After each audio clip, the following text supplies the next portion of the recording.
हरे कृष्ण प्रभु जी, प्रणाम हरे प्रभु जी। దండోత్ ప్రణామ మాతాజీ. హరే కృష్ణ నాన్న ప్రణామాలు.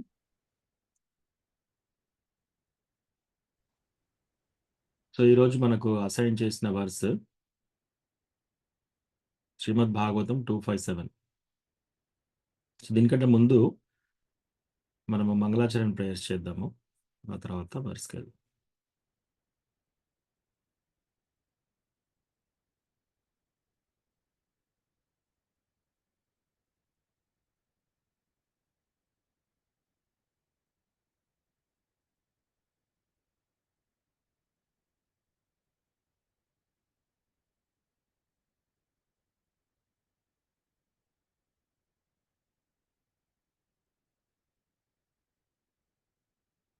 ఓం అజ్ఞానతిమిరంధస్య జ్ఞానాంజనాశలాకయా చక్షురున్మీలితం యేన తస్మై శ్రీగురవే నమః. श्रीचैतन्यमनोभीष्टं स्थापितं येन भूतले स्वयं रूपा कदा मह्यं ददाति स्वापदान्तिकम्. वन्देऽहं श्रीगुरो श्रीयुतापदकमलं श्रीगुरून् वैष्णवांश्च श्रीरूपं साग्रजातां सहगना रघुनाथान्वितं तं सजीवं साद्वैतं सावधूतं परिजनसहितं कृष्णचैतन्यदेवं श्रीराधा कृष्णपादान् सहगना ललिता श्रीविशाखान्वितांश्च. हे कृष्णा करुणा सिंधो दीनबंधो जगत्पते गोपेशा गोपिका कांता राधा कांता नमोस्तुते. तप्त कांचना गौरांगी राधे वृंदावनेश्वरी वृषभानुसुते देवी प्रणमामि हरिप्रिये. वाञ्छाकल्पतरुभ्यश्च कृपा सिन्धुभ्य एव च पतितानां पावनेभ्यो वैष्णवेभ्यो नमो नमः. जय श्री कृष्णा चैतन्य प्रभु नित्यानंदा श्री अद्वैता गदाधारा श्रीवासादि गौरभक्तवृंदा.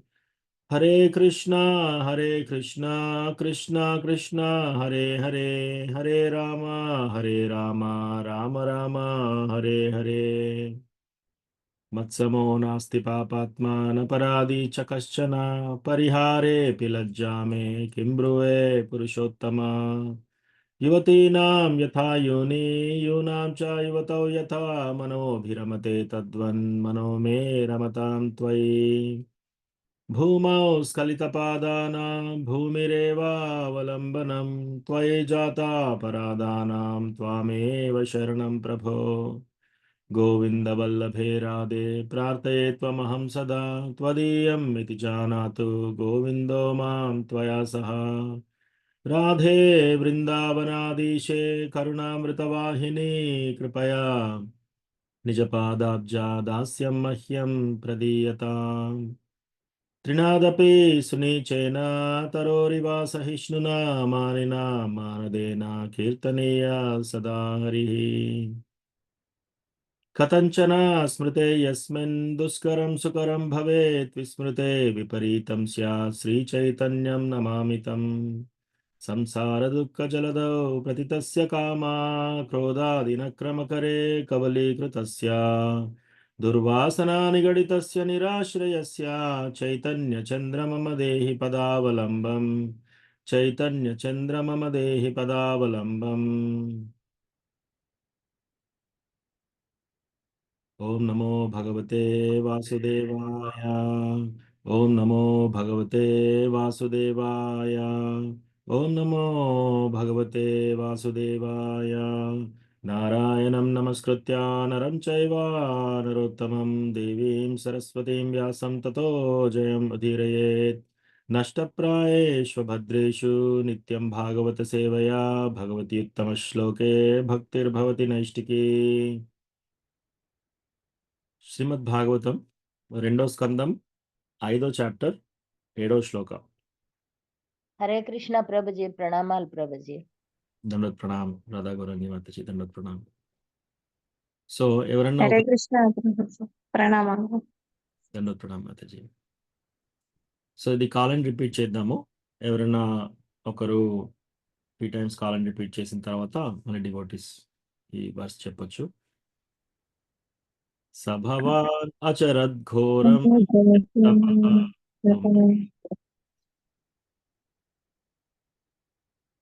అమ్మా ఓకే. స భవాన చరోద్ఘోరం యత్తపః సుసమాహితః తేన కేదయసే నస్త్వం తేన ఖేదయసేనస్త్వం పరాశంఖాం చ యచ్చసి పరాశంకాం చ యచ్చసి స భవాన్ అచరద్ఘోరం యత్తపః సుషమాహితః స భవాన్ చరద్ఘోరం యత్తపః సుసమాహితః తేన కేదయసే నస్త్వం పరాశంఖాం చ యచ్చసి తేన ఖేదయసేనస్త్వం పరాశంకాం చ యచ్చసి స భవాన్ అచరద్ఘోరం యత్తపః సుషమాహితః స భవాన్ అచరద్ఘోరం యత్తపః సుసమాహితః తేన కేదయసే నస్త్వం పరాశంఖాం చ యచ్చసి తేన ఖేదయసేనస్త్వం పరాశంకాం చ యచ్చసి. డివోటీస్ ఎవరన్నా హరే చెప్తారు? కృష్ణ ప్రభుజీ ప్రణామాలు. కృష్ణ ప్రభావానచరద్ఘోరం యత్తపః సుసమాహితః తేన కేదయసేన త్వం పరాశంకాం చ యచ్చసి. ధన్యవాదాలు ప్రభు. హరే కృష్ణ.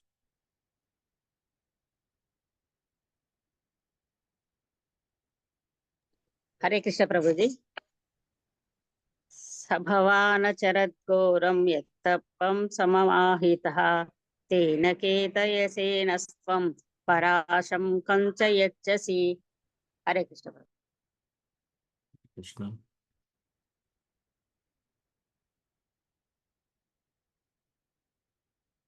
ఇంకా డివోటీస్ అన్మ్యూట్ చేసి చెప్పొచ్చు. హరే కృష్ణ ప్రభుజీ. సభవనాచరద్ఘోరం యత్తపః సుసమాహితః తేన కేధయసే నస్త్వం పరాశంకాం చ యచ్చసి. హరే కృష్ణ ప్రభుజీ. హరే కృష్ణ ప్రభుజీ ప్రణామాలు ప్రభు, దండవాద్ ప్రణామ్. హరే కృష్ణ ప్రభుజీ. దండవత్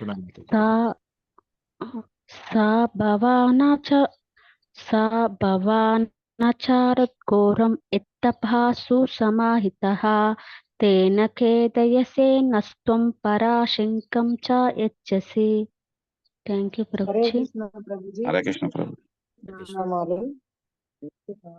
నభావన చరద్ఘోరం యత్తపః సుసామిహితః తేన ఖేదయేసేనస్త్వం పరాశంకాం చ యచ్చసి.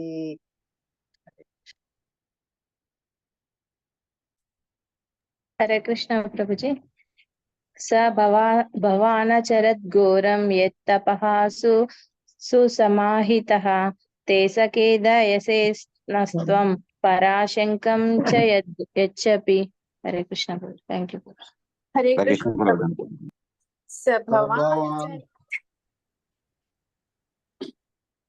సభవనచరాఘోరం యత్పః సుసమాహితః తేన కేతాయసేన త్వం పరాశంకాం చ యచ్చసి. హరే కృష్ణ ప్రభుజీ. హరే కృష్ణ ప్రభుజీ. సభవానచరద్ఘోరం యత్తపః సుసమాహితః తేన ఖేదయసేనస్త్వం పరాశంకం చ యచ్చసి. థ్యాంక్ యూ ప్రభుజీ. థ్యాంక్ యూ మాతాజీ. హరే కృష్ణ ప్రభుజీ ప్రణామాలు. దండవత్. సభావచరద్ఘోరం యత్తపః సుసమహితః తేన భేదేయసేనస్త్వం పరాశంకాం చ యచ్చసి. హరే కృష్ణ ప్రభు. దండవత్. సభవాహన చరద్ఘోరం యత్తపః సుసమానితః తేన ఖేదయసే నత్వం పరాశంకం యచ్చసి. Thank you Prabhu. Prabhuji. So ఈ శ్లోకం యొక్క మీనింగ్ చూద్దాము. Translation. Yet we are moved to wonder about the existence of someone more powerful than you when we think of your great austerities in perfect discipline, although your good self is so powerful in the matter of creation. So, 7వ శ్లోకం.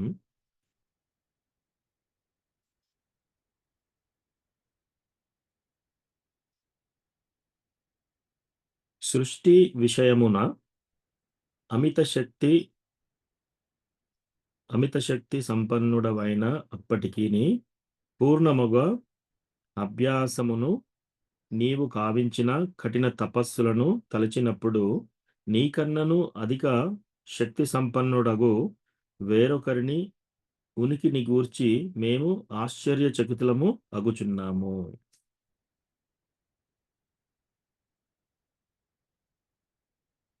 So ఇక్కడ ఎవరి మధ్యలో నడుస్తుంది? నారద ముని బ్రహ్మతో మాట్లాడుతున్నాడు అనమాట. బ్రహ్మగారితో నారద ముని మాట్లాడుతున్నాడు.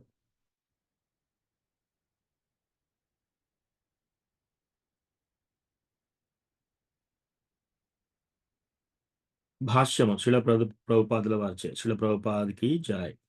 గురువును సాక్షాత్తుగా భగవానుడే అని ఎవ్వరును గుడ్డిగా అంగీకరించరాదు.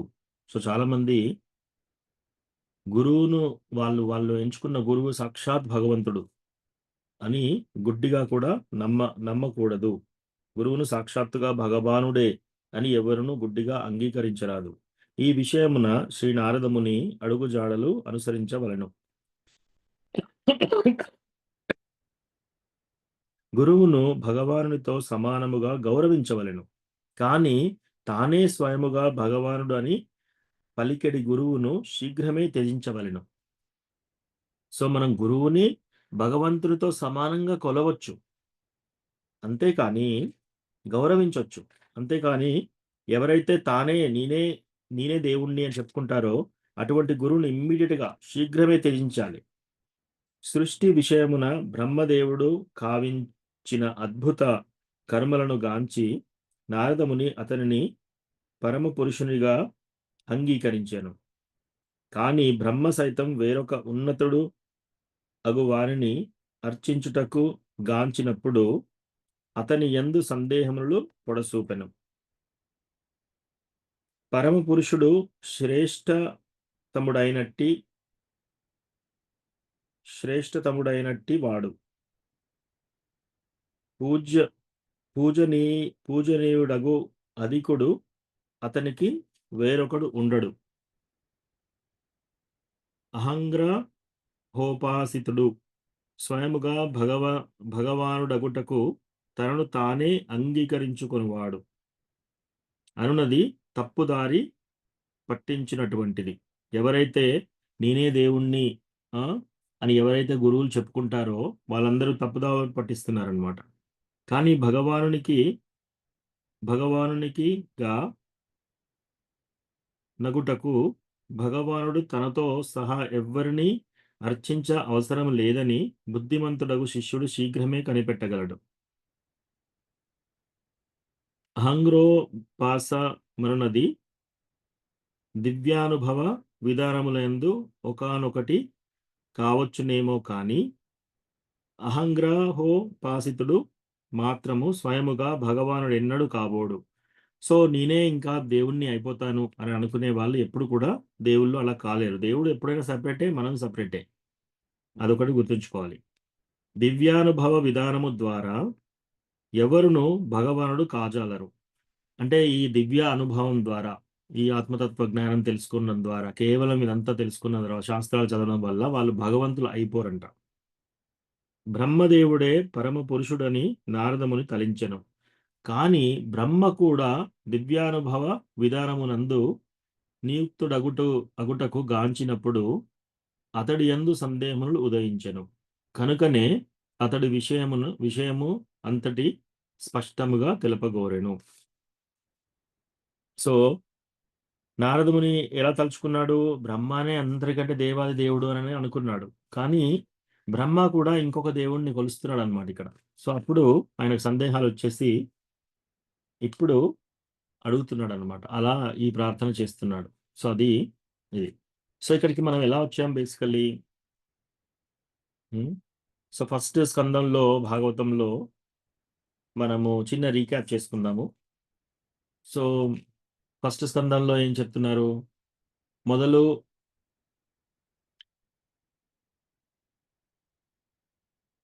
గాయత్రి మంత్రం దాంతో షురు చేస్తారనమాట.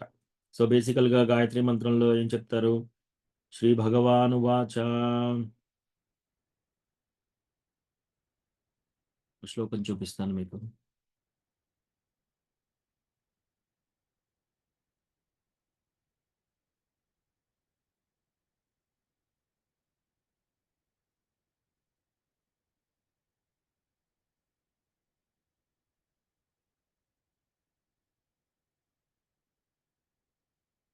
సో ఈ శ్లోకం ఫస్ట్ శ్లోకం భాగవతంలో ఫస్ట్ శ్లోకం.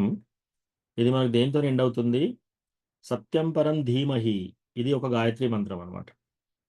ఓం నమో భగవతే వాసుదేవాయ జన్మాద్యస్య యతోన్వయాదితరతశ్చార్థేష్వభిఘ్నస్వరాట్ తేనే బ్రహ్మ హృదయాది కవయే ముహ్యంతి యత్సూరయా తేజో వారి మృదాం యథా వినిమయో యత్ర త్రిసర్గో మృషా ధామ్నా స్వేన సదా నిరస్తకుహకం సత్యం పరం ధీమహి. సో ఇది ఫస్ట్ శ్లోక అన్నమాట. ఫస్ట్ శ్లోకాన్ని ఏం చెప్తున్నారు ఇక్కడ? ఓం నమో భగవతే వాసుదేవాయ. ఓ భగవంతునికి ఒబేసెన్సెస్ అంటే దండవత్ ప్రణామ్ ఆఫర్ చేస్తున్నారనమాట. చేస్తూ జన్మాద్యస్య యతోన్వయాదితరతస్. సో జన్మ ప్లస్ ఈ క్రియేషన్, ఈ యొక్క మొత్తం క్రియేషన్ ఇవన్నిటిని గురించి చార్తేష్ అభిఘ్న స్వరాట్. భగవంతుడు ఏంటి? అభిఘ్న మళ్ళీ స్వరాట్. అభిఘ్న అంటే ఆయనకు అన్నీ తెలుసు, ప్లస్ స్వరాట్ అంటే ఇండిపెండెంట్, స్వరాజ్యం. స్వాతంత్ర పోరాటం చేస్తారు కదా, ఎందుకు? మాకు స్వరాజ్యం కావాలి, మా రాజ్యం మాకు కావాలి అని చెప్పేసి. కానీ భగవంతుడు స్వరాట్. ఇంత రాజ్యం వచ్చినా సరే, బ్రిటిషర్స్ దగ్గర నుంచి మనము ఇండిపెండెన్స్ తెచ్చుకున్నా సరే, స్వాతంత్రం తెచ్చుకున్నా సరే, ఇంకా కష్టాలు ఏమీ పోలేదు. ఇంకా బానిసత్వం ఇంకా ఇంకా ఉంది అనమాట. మన యొక్క ఇంద్రియాలకే మనం బానిసలుగా ఉంటున్నాం. కానీ భగవంతుడు ఏంటి? అభిజ్ఞ అంటే అన్నీ తెలిసినవాడు భగవంతుడికి.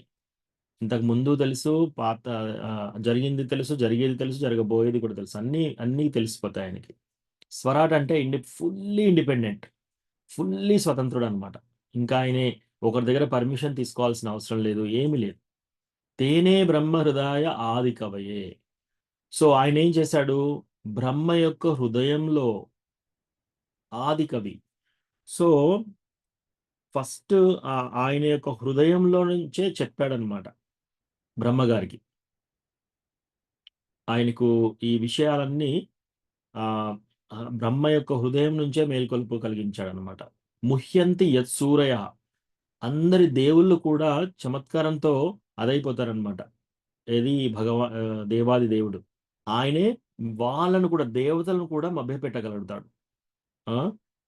తేజోవారి మృదాం యథా వినిమయో యత్ర త్రిసర్గో మృష. మీరు ఎడారిలో వెళ్తే మిరాజ్ అని ఉంటుంది. సో ఎడారిలో ఏమిటి? ఎండ బాగా కొట్టినప్పుడు దూరంగా ఇలా చూస్తే ఎడారిలో ఇలా ఇలా కదులుతూ ఉంటుంది. ఆ కదులుతూ ఉంటే జంతువులు కానీ మనుషులు కానీ ఏమనుకుంటారు? అక్కడ ఏదో నీళ్లు ఉన్నాయేమో, అలల్లాగా వస్తున్నాయని అనుకుంటారు. ఆ దగ్గరికి వెళ్తే ఇంకా అది దూరంగా కనిపిస్తుంది, ఇంకా వెళ్తే ఇంకా అనమాట. అట్లా ఒక ఎడారిలోనే కాదు, ఇప్పుడు మీరు రోడ్ మీద, హైవే మీద వెళ్తున్నారు అనుకోండి, సమ్మర్లో, ఎండాకాలం, బస్సులో కానీ ట్రైన్లో కానీ వెళ్తుంటే దూరం చూస్తే ఇట్లా కదులుతూ ఉంటుందన్నమాట ఎండ. అక్కడ నీళ్ళలాగా అనిపిస్తుంది. అయితే ఈ పశువులు ఏం చేస్తాయి? ఓ నీళ్లు ఉన్నాయి కదా, దాహం అవుతుంది అని చెప్పి ఎడారిలో బాగా పరిగెడతాయి ఫాస్ట్గా. పరిగెట్టి పరిగెట్టి పరిగెట్టి నీళ్లు తీసుకుందాం, తాగుదాం అని చెప్పేసి పరిగెడితే ఇది ఎంత ఫాస్ట్గా పరిగెడుతుందో అది కూడా అంత ఫాస్ట్గా వెళ్ళిపోతుంది అనమాట. అది మృష. అది ఒక మిరాజ్ ఎఫెక్ట్ అనమాట. అది యాక్చువల్లీ నీళ్లు కాదు, కానీ నీళ్ళలా అనిపిస్తుంది. అట్లాగే ఇక్కడ అందరికీ కూడా ఈవెన్ దేవతలను కూడా మభ్యపెట్టగల శక్తి ఈ భగవానునికి ఉందన్నమాట. ధామ్నా స్వేన సదా నిరస్త కుహకం సత్యం పరం ధీమహి. ఆయన ద్వారానే ఈ యొక్క ప్రాపంచిక లైఫ్స్, తర్వాత ఇవన్నీ రియాక్షన్స్, ప్రకృతి త్రిగుణాలు, ఇవన్నీ మొత్తం నిజంగా అనిపిస్తున్నాయి మనకి. ఇవన్నీ యాక్చువల్గా అన్రియల్. ఇవన్నీ నిజం కాకపోయినా సరే మనకి ఇవన్నీ ఎలా కనిపిస్తున్నాయి? ఈ పశువుకు ఎలాగైతే ఎడారిలో దూరంగా చూస్తే అలల్లాగా ఇలా వస్తుందో, అట్లా మనం కూడా ఏమనుకుంటున్నామంటే ఇక్కడ ఉన్నవన్నీ పర్మనెంట్ అని అనుకుంటున్నాం. ఇక్కడ ఉండే ప్రపంచం కానీ, మన యొక్క ఫ్యామిలీ మెంబర్స్ కానీ, మన యొక్క మిత్రులు కానీ, వీళ్ళందరూ కూడా నిజంగా అనిపిస్తుంది మనకి. యాక్చువల్గా ఈ ప్రకృతి త్రిగుణాలు వీటన్నిటి కూడా యాక్చువల్గా ఇది టెంపరరీ. ఇది టెంపరరీ అయినా కూడా మనకు నిజంగా కనిపిస్తున్నాయి. అందుకే కృష్ణ భగవానుడికి మేము ప్రార్థన చేస్తున్నాము, ఆయనకు ధ్యానం చేస్తున్నాము. ఆయన ఎక్కడుంటాడు? ఆయన యొక్క దివ్యమైన గోలోక వృందావన్ ధామ్లో ఎల్లప్పుడూ ఉంటాడనమాట. ఈ యొక్క ప్రాపంచిక లైఫ్ భగవంతుడి యొక్క కామ క్రోధ మద మోహ భగవంతుడి యొక్క మోహ రిప్రజెంటేషన్ అనమాట ఈ యొక్క ప్రాపంచిక life. I meditate upon him, he is the absolute truth. అన్నిటికీ మూల పురుషుడైన శ్రీకృష్ణ భగవానుడికి, ఆయనకు నేను మెడిటేట్ చేసుకుంటున్నాను అని. సో ఇక్కడ కీ వర్స్ ఏంటంటే తేనే బ్రహ్మ హృదయ ఆది కవయే. ఆ బ్రహ్మ యొక్క హృదయంలో కూడా ఫస్ట్ టైం ఆయనకి మేల్కొలుపు కల్పించింది కూడా దేవాది దేవుడు కృష్ణ భగవానుడు అనమాట. దాని తర్వాత రెండో శ్లోకంలోనే ఇది చాలా పెద్ద పర్పట్ ఉంటుంది. ధర్మ ప్రోజిత కైతవోత్ర పరమో నిర్మత్సరానాం సతాం వేద్యం వాస్తవమత్ర వస్తు శివదం తాపత్రయోన్మూలనం శ్రీమద్భాగవతే మహాముని కృతే కిం వా పరైరీశ్వర సద్యో హృద్యవరుధ్యతే ప్రకృతిభిః శుశ్రూషుభిస్తత్క్షణాత్. ధర్మ ప్రోజిత కైతవోత్ర, ఏవైతే కైతవ ధర్మాలు ఉంటాయో, కైతవ ధర్మాలంటే ఏంటి?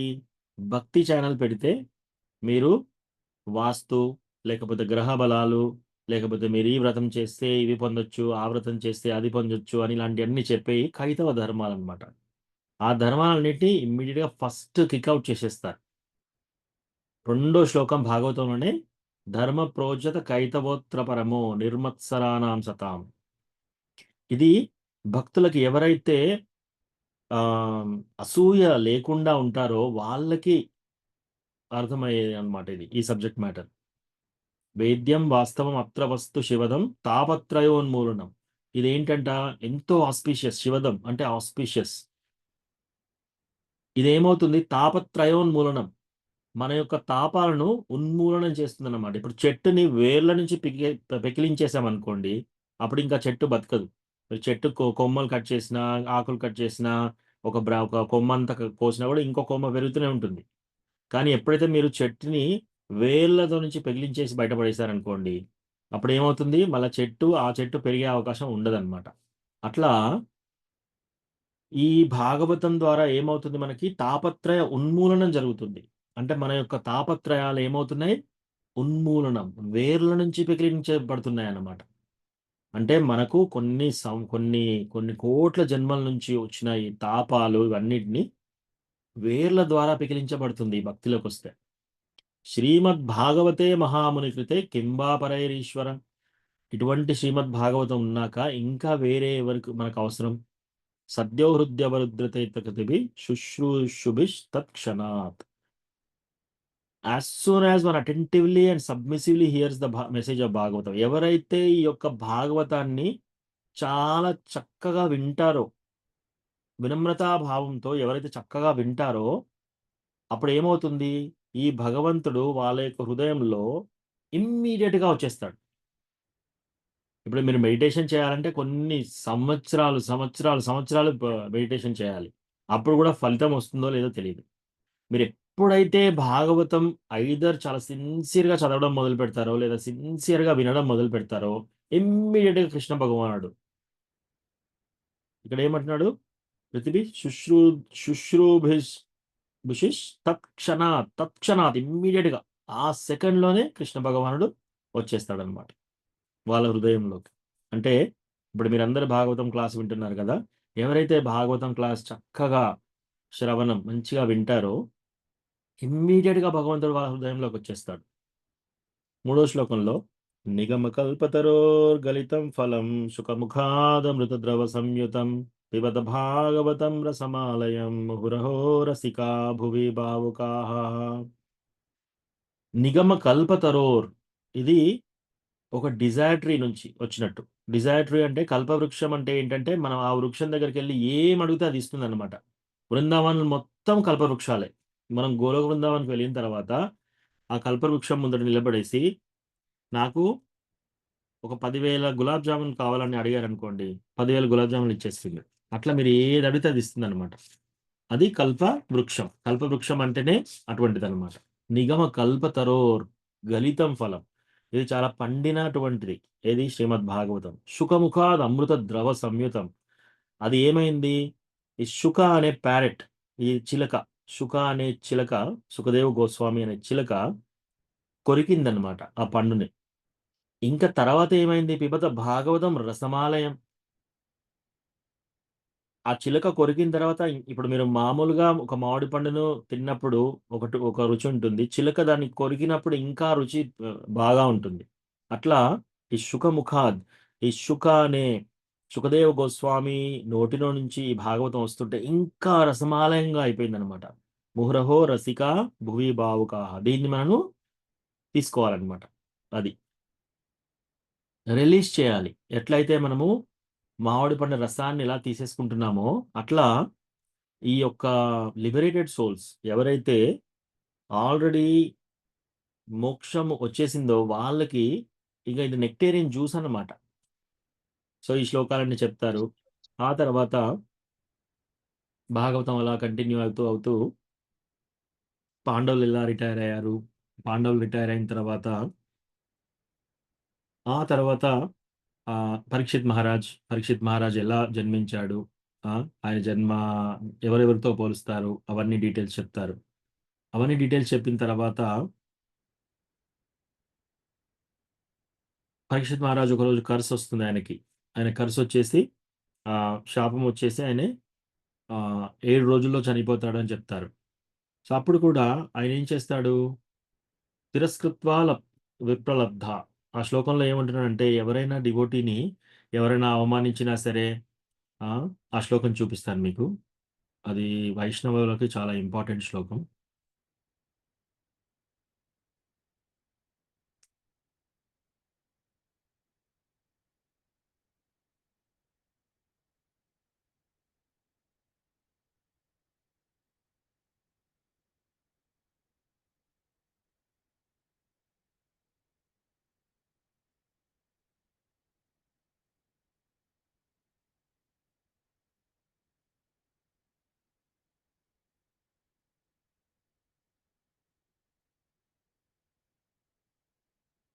సో ఇక్కడ ఈ శ్లోకంలో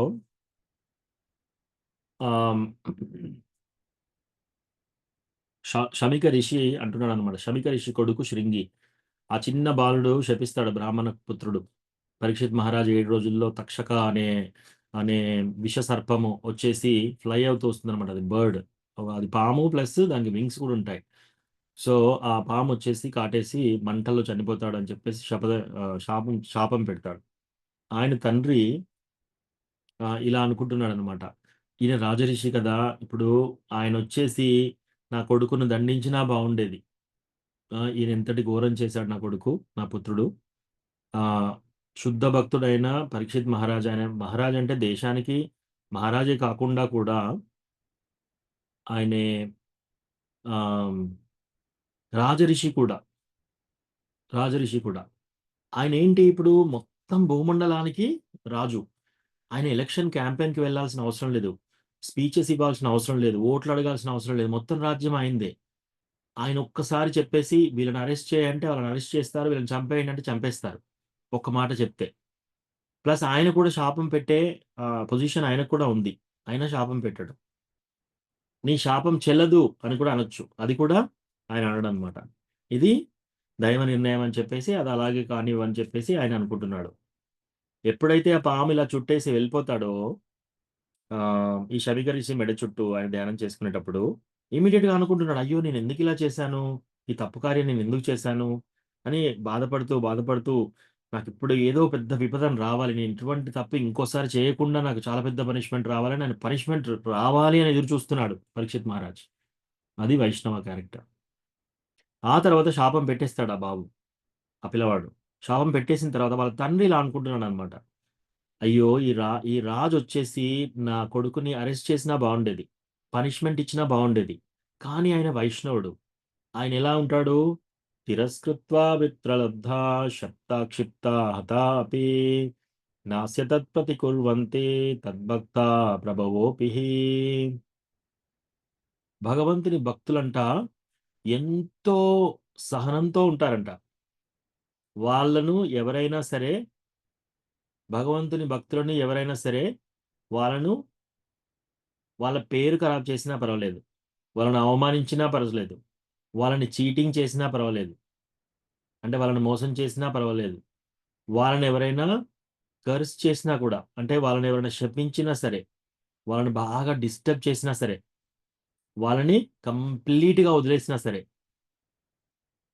లాస్ట్కి వాళ్ళని చంపినా సరే, ఇన్ని చేసినా కూడా డివోటీస్ ఏంటంట వాళ్ళ మీద పగ సాధిద్దామని ఎవ్వరూ అనుకోరంట. అది వైష్ణవ క్యారెక్టర్. సో మనం దీని ద్వారా తెలుసుకోవాల్సిన లెసన్ ఏంటంటే, మనం భగవంతుని భక్తిలోకి రావాలి అంటే మనం ఎవరితోనైనా సరే పగ సాధిద్దామని ఆ మెంటాలిటీతో ఎప్పుడు ఉండకూడదు. మనం అట్లా ఉండే వాళ్ళకే భక్తి వస్తుంది. అయితే ఆ శమిక ఋషి అనుకుంటున్నాడు అనమాట, ఇందులో ఎన్నున్నాయి చూడండి, ఇక్కడ ఏమైనా తిరస్కృత్వ విప్రలబ్ధ శప్త క్షిప్త హతాపి, వాళ్ళని చంపినా సరే, వాళ్ళని డిస్టర్బ్ చేసినా సరే, వాళ్ళని వదిలేసినా సరే, వాళ్ళని పట్టించుకోకపోయినా సరే, వాళ్ళని శపించినా సరే, వాళ్ళని మోసం చేసినా సరే, వాళ్ళని నలుగురిలో బ్లేమ్ చేసినా సరే, ఇవన్నీ చేసినా సరే, లాస్ట్ వాళ్ళని చంపేసినా సరే, వాళ్ళు డివోటీస్ ఎలా ఉంటారంట, అవన్నీ పనులు చేసిన వాళ్ళని నేను పగ సాధిద్దామనే మెంటాలిటీతో ఉండరు. అది పరీక్షిత్ మహారాజు గురించి తలుచుకుంటున్నాను అనమాట. అయ్యో ఈ డివోటీ ఇటువంటి వాడు కదా, ఇప్పుడు నా కొడుకు పరిస్థితి ఏంటి, అంత పెద్ద డివోటీస్కి ఇటువంటి శాపం ఇచ్చాడు అని చెప్పేసి ఆ తండ్రి బాధపడుతున్నాడు. సో అది అయిపోయిన తర్వాత ఆ శాపం వస్తుంది, 7 రోజుల్లో చనిపోతాడు. పరీక్షిత్ మహారాజా తెలుసుకున్నాక ఇమ్మీడియట్గా వెళ్తాడు, వెళ్ళి రాజ్యం ఇమ్మీడియట్గా ఆయన కొడుకు ఇచ్చేస్తాడు. కొడుకు ఇచ్చేసి అన్ని నార వస్త్రాలు వేసేసుకొని ఇమ్మీడియట్గా వెళ్ళిపోతాడు. అంటే ఎంత మన డివోటీ యొక్క గొప్పతనం ఎక్కడ కనబడుతుందంటే, ఏదైనా పెద్ద ప్రళయాలు వచ్చినప్పుడు వాళ్ళు ఎలా బిహేవ్ చేస్తున్నారు దాన్ని బట్టి మన భక్తిలో మనం ఎంత లోతులో ఉన్నామని అర్థమవుతుంది అనమాట. అన్నీ మంచిగా ఉన్నప్పుడే చక్కగా చాంటింగ్ చేసుకుంటూ ఉండి, సడన్గా ఏదైనా ఒక ప్రాబ్లం రాగానే, ఎవరైనా ఒక చిన్న అవమానం చేయగానే ఇమ్మీడియట్గా మనం బాగా గట్టిగా వాళ్ళతో అన్నామనుకోండి, అంటే మన భక్తి చాలా వీక్గా ఉన్నదని అర్థం. సో మీకు ఇంతకుముందు ఒక ఎగ్జాంపుల్ చెప్పాను కదా, ఒక నిమ్మకాయని గట్టిగా పిండారనుకోండి ఏమొస్తుంది, అందుకెళ్ళి నిమ్మరసమే వస్తుంది. ఒక మామిడికాయని గట్టిగా పిండామనుకోండి ఏమొస్తుంది, మామిడి రసమే వస్తుంది. సో ఎవరన్నా వ్యక్తిని బాగా డిస్టర్బ్ చేశారనుకోండి, అప్పుడు వాళ్ళ లోపల ఉన్న విషయం బయటకు వచ్చేస్తుంది.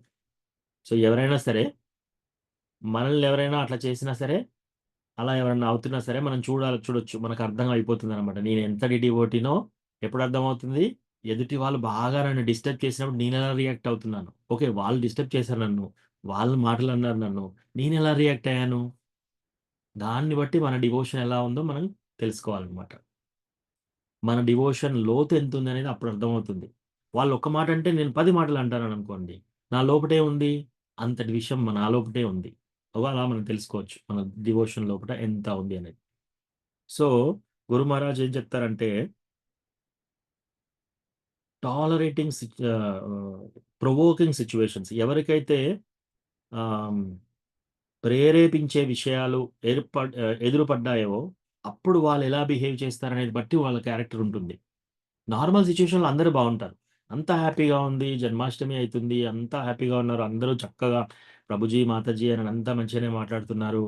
బయటికి వెళ్ళి ఎవరన్నా ఒక మాట అన్నారనుకోండి మనం ఎంత హర్ట్ అవుతున్నాం. ఆ, మనల్ని ఎవరన్నా తిట్టారనుకోండి మనం ఎంత హర్ట్ అవుతున్నాం, మనం ఎంత లోపల మన గాయం ఎంత లోపలికి వెళ్ళిపోతుంది. దాన్ని బట్టి మన డివోషన్ ఎంత ఉంది, పైన పైన డివోటీగా మనం లోపలగా నిజంగా డివోటీగా అర్థమవుతుంది అనమాట. టాలరెన్స్. సో ఈ ఈ బ్రాహ్మణి బాలుని యొక్క తండ్రి అనుకుంటున్నాడు అనమాట. ఇన్ని చేసినా కూడా ఆయన వైష్ణవుడు కాబట్టి ఆయన రిటాలియేట్ కాడు, ఇప్పుడు ఆయన ఏమి పగ తీర్చుకుందాం అనుకోడు అని చెప్పేసి ఇంకా నా కొడుకు పరిస్థితి ఎట్లనో అని ఆయన ఆలోచిస్తుంటాడు. అట్లా ఆలోచించిన తర్వాత ఇవన్నీ వదిలేసి పరీక్షిత్ మహారాజు ఇమీడియట్గా అన్ని వదిలేసేసి వెళ్ళిపోతాడు అనమాట. దేని మీద వ్యామోహం లేదు ఆయనకి. మనం కూడా అలాగే ఉండాలి. ఈ రోజు జాబ్ ఉండొచ్చు, ఈరోజు పేరు ఉండొచ్చు, ప్రతిష్ట ఉండొచ్చు, ఈరోజు బలం ఉండొచ్చు, అన్నీ ఉండొచ్చు. కానీ మనకి ఎన్ని ఉన్నా సరే అవసరమైనప్పుడు అన్నీ వదిలేసి ఇమ్మీడియట్గా ప్యూర్ డివోటీ లాగా వెళ్ళిపోవడానికి మనం రెడీగా ఉండాలి. అంటి ముట్టనట్టే ఉండాలి ఈ యొక్క ప్రాపంచిక లైఫ్ వ్యవహారాలు. ఈ ప్రాపంచిక లైఫ్ వ్యవహారాలు ఎలా ఉంటాయంటే ఎక్కడ చేపెట్టినా సరే అక్కడ ఒక దాన్ని ఏమంటారు, ఒక గ్రీస్లో చేయబెడితే ఎలా అంత చుట్టుకుంటుందో, అంత జిడ్డు పట్టుకుంటుందో అలా అవుతుంది అనమాట. ఈ ఈ ప్రాపంచిక లైఫ్ అంతా అలాగే ఉంటుంది. ఎవరితో అన్న ప్రేమ పెంచుకున్నా అలాగే అవుతుంది, ఎవరి మీద ద్వేషం పెంచుకున్నా అలాగే అవుతుంది. సరే ఏది లేకుండా అడవిలోకి వెళ్దామా అక్కడ ప్రాబ్లమ్స్ అలాగే ఉంటాయి. సరే నా ఇల్లు నా కుటుంబం వీళ్ళని చూసుకుందాం అంటే అందులో కూడా ఎక్కువ ఉండకూడదు, అది కూడా ఒక జిడ్డు లాగానే పట్టుకుంటుంది. ఈ ప్రాపంచిక లైఫే అలాంటిది. మనం దీంట్లో ఎలా ఉండాలి, అంటి ముట్టనట్టే ఉండాలన్నమాట. ప్రేమ చూపించాలి, అన్ని మన పనులు చక్కగా చేయాలి, కానీ నిస్సంగత్వంలో ఉండాలి. సంగత్వం పెట్టుకోకూడదు, అటాచ్మెంట్ పెట్టుకోకూడదు. అది చాలా ఇంపార్టెంట్. భార్య మీదనైనా సరే, భర్త మీదనైనా సరే, మన పిల్లల మీదనైనా సరే, బంధువుల మీదనైనా సరే, మన పేరు ప్రతిష్టల మీద ఏదైనా సరే. ఇంకోటి మన యొక్క బారోమీటర్, ఎవరన్నా మనం అవమానించినప్పుడు మనం లోపట ఎంత గాయం అవుతుంది మనకి అది చూసుకొని మన డివోషన్లో మనం పైన పైన తేలుతున్నామా లోతుగా ఉన్నామా అర్థమవుతుంది. ఎవరు ఏమన్నా సరే మనం ఏమి డిస్టర్బ్ కాలేదనుకోండి, అది గ్రేట్, మంచి డివోటీ అన్నట్టు.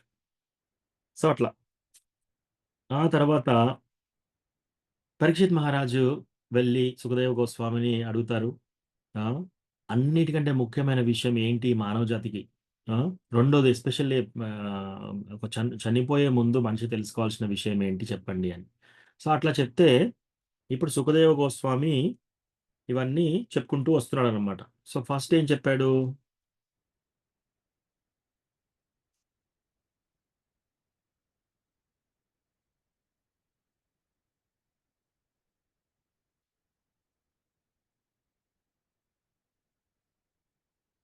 పరీక్షిత్ మహారాజ్ ప్రశ్నలు అడిగిన తర్వాత సుఖదేవ్ గోస్వామి ఆన్సర్ చెప్పడం మొదలు పెడతాడు.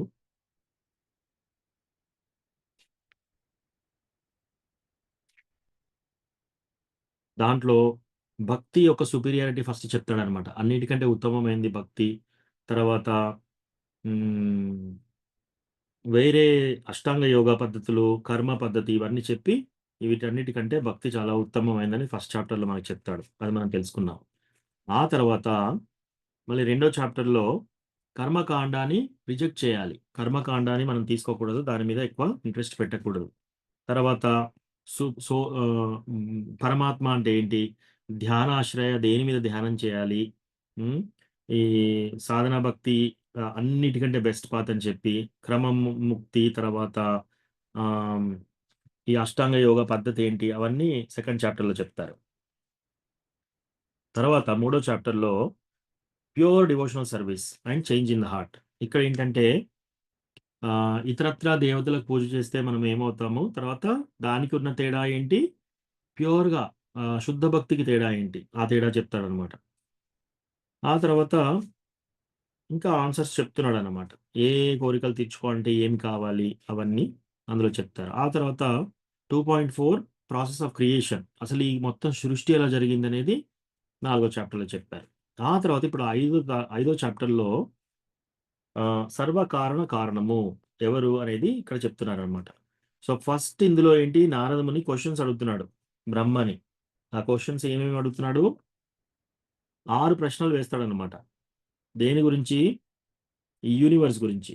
ఏంటి ఆ 6 ప్రశ్నలు, అసలు ఈ మొత్తం యూనివర్స్ ఎలా తయారైంది, ఈ సృష్టిలో ఈ భూగోళం ఎలా తయారైపోయింది, మేము ఎక్కడ షెల్టర్ తీసుకోవాలి, ఎవరిని ఆశ్రయించాలి మేము, అసలు ఇది ఎలా జరిగింది, ఈ ఈ మొత్తము ఈ బ్రహ్మాండం అంతా ఎలా తయారు చేశారు, ఆ తర్వాత ఇదంతా ఎలా కన్జర్వ్ అవుతుంది, ఒకవేళ మొత్తం ప్రళయం వచ్చిన తర్వాత ఇది ఎక్కడికి వెళ్తుంది, దేని మీద ఆధారపడి ఉంది మొత్తం సృష్టి, ఈ సృష్టి దేంతో చేయబడింది, రైట్.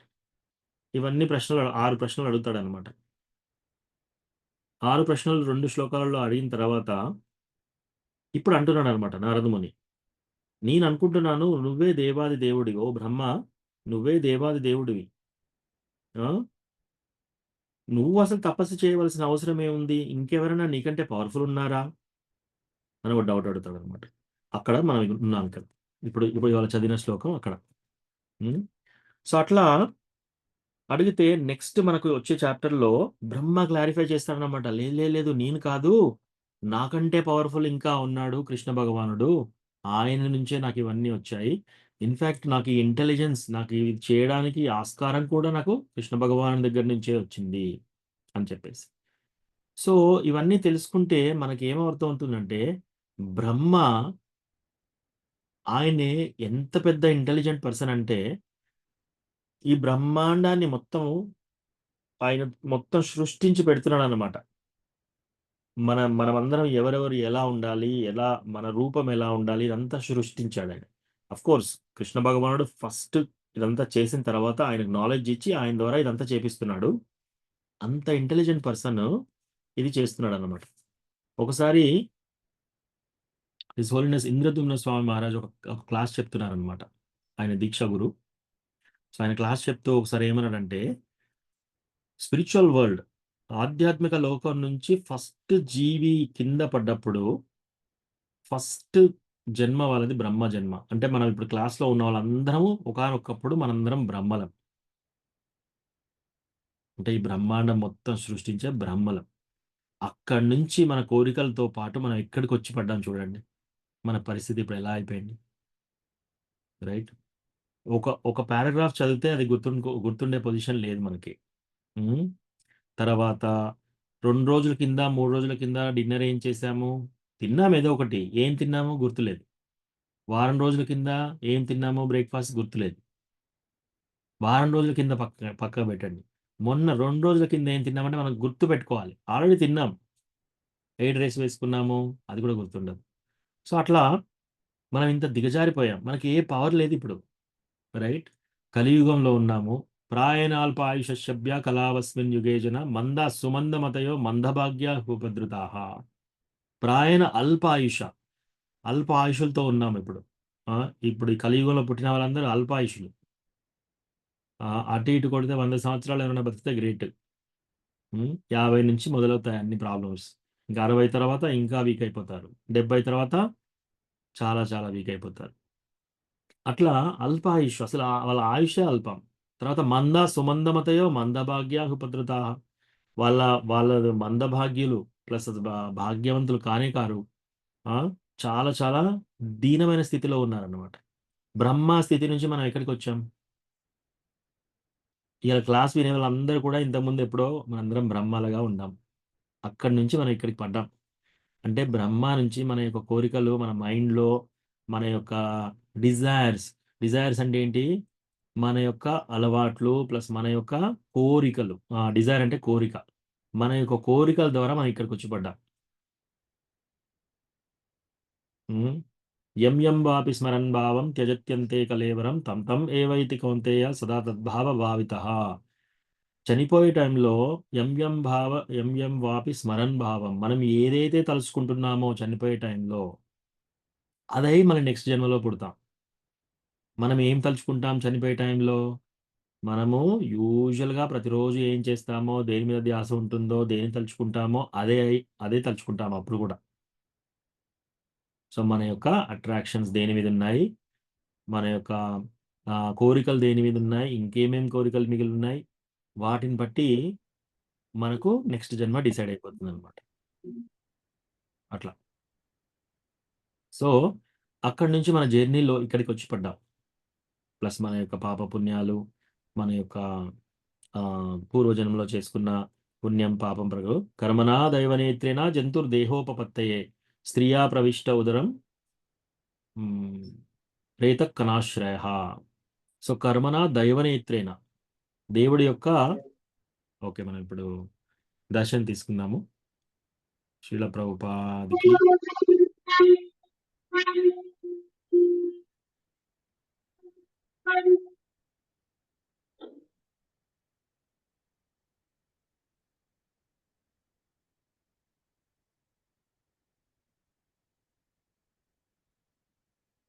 హరే కృష్ణ కృష్ణ కృష్ణ హరే హరే హరే రామ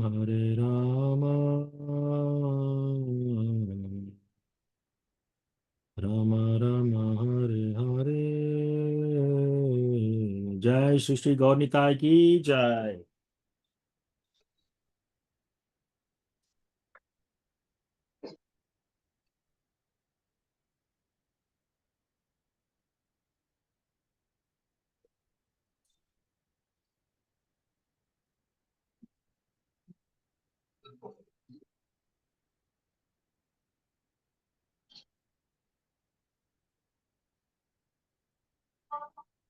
जय जगन्नाथ बलदेवा सुभद्रा माई की जय.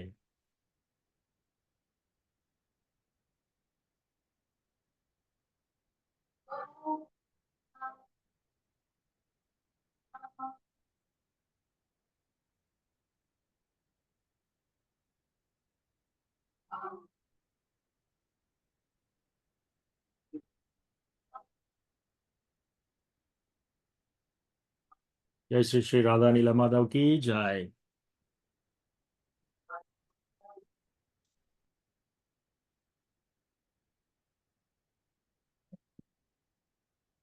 लक्ष्मी नरसिंह देव की जय.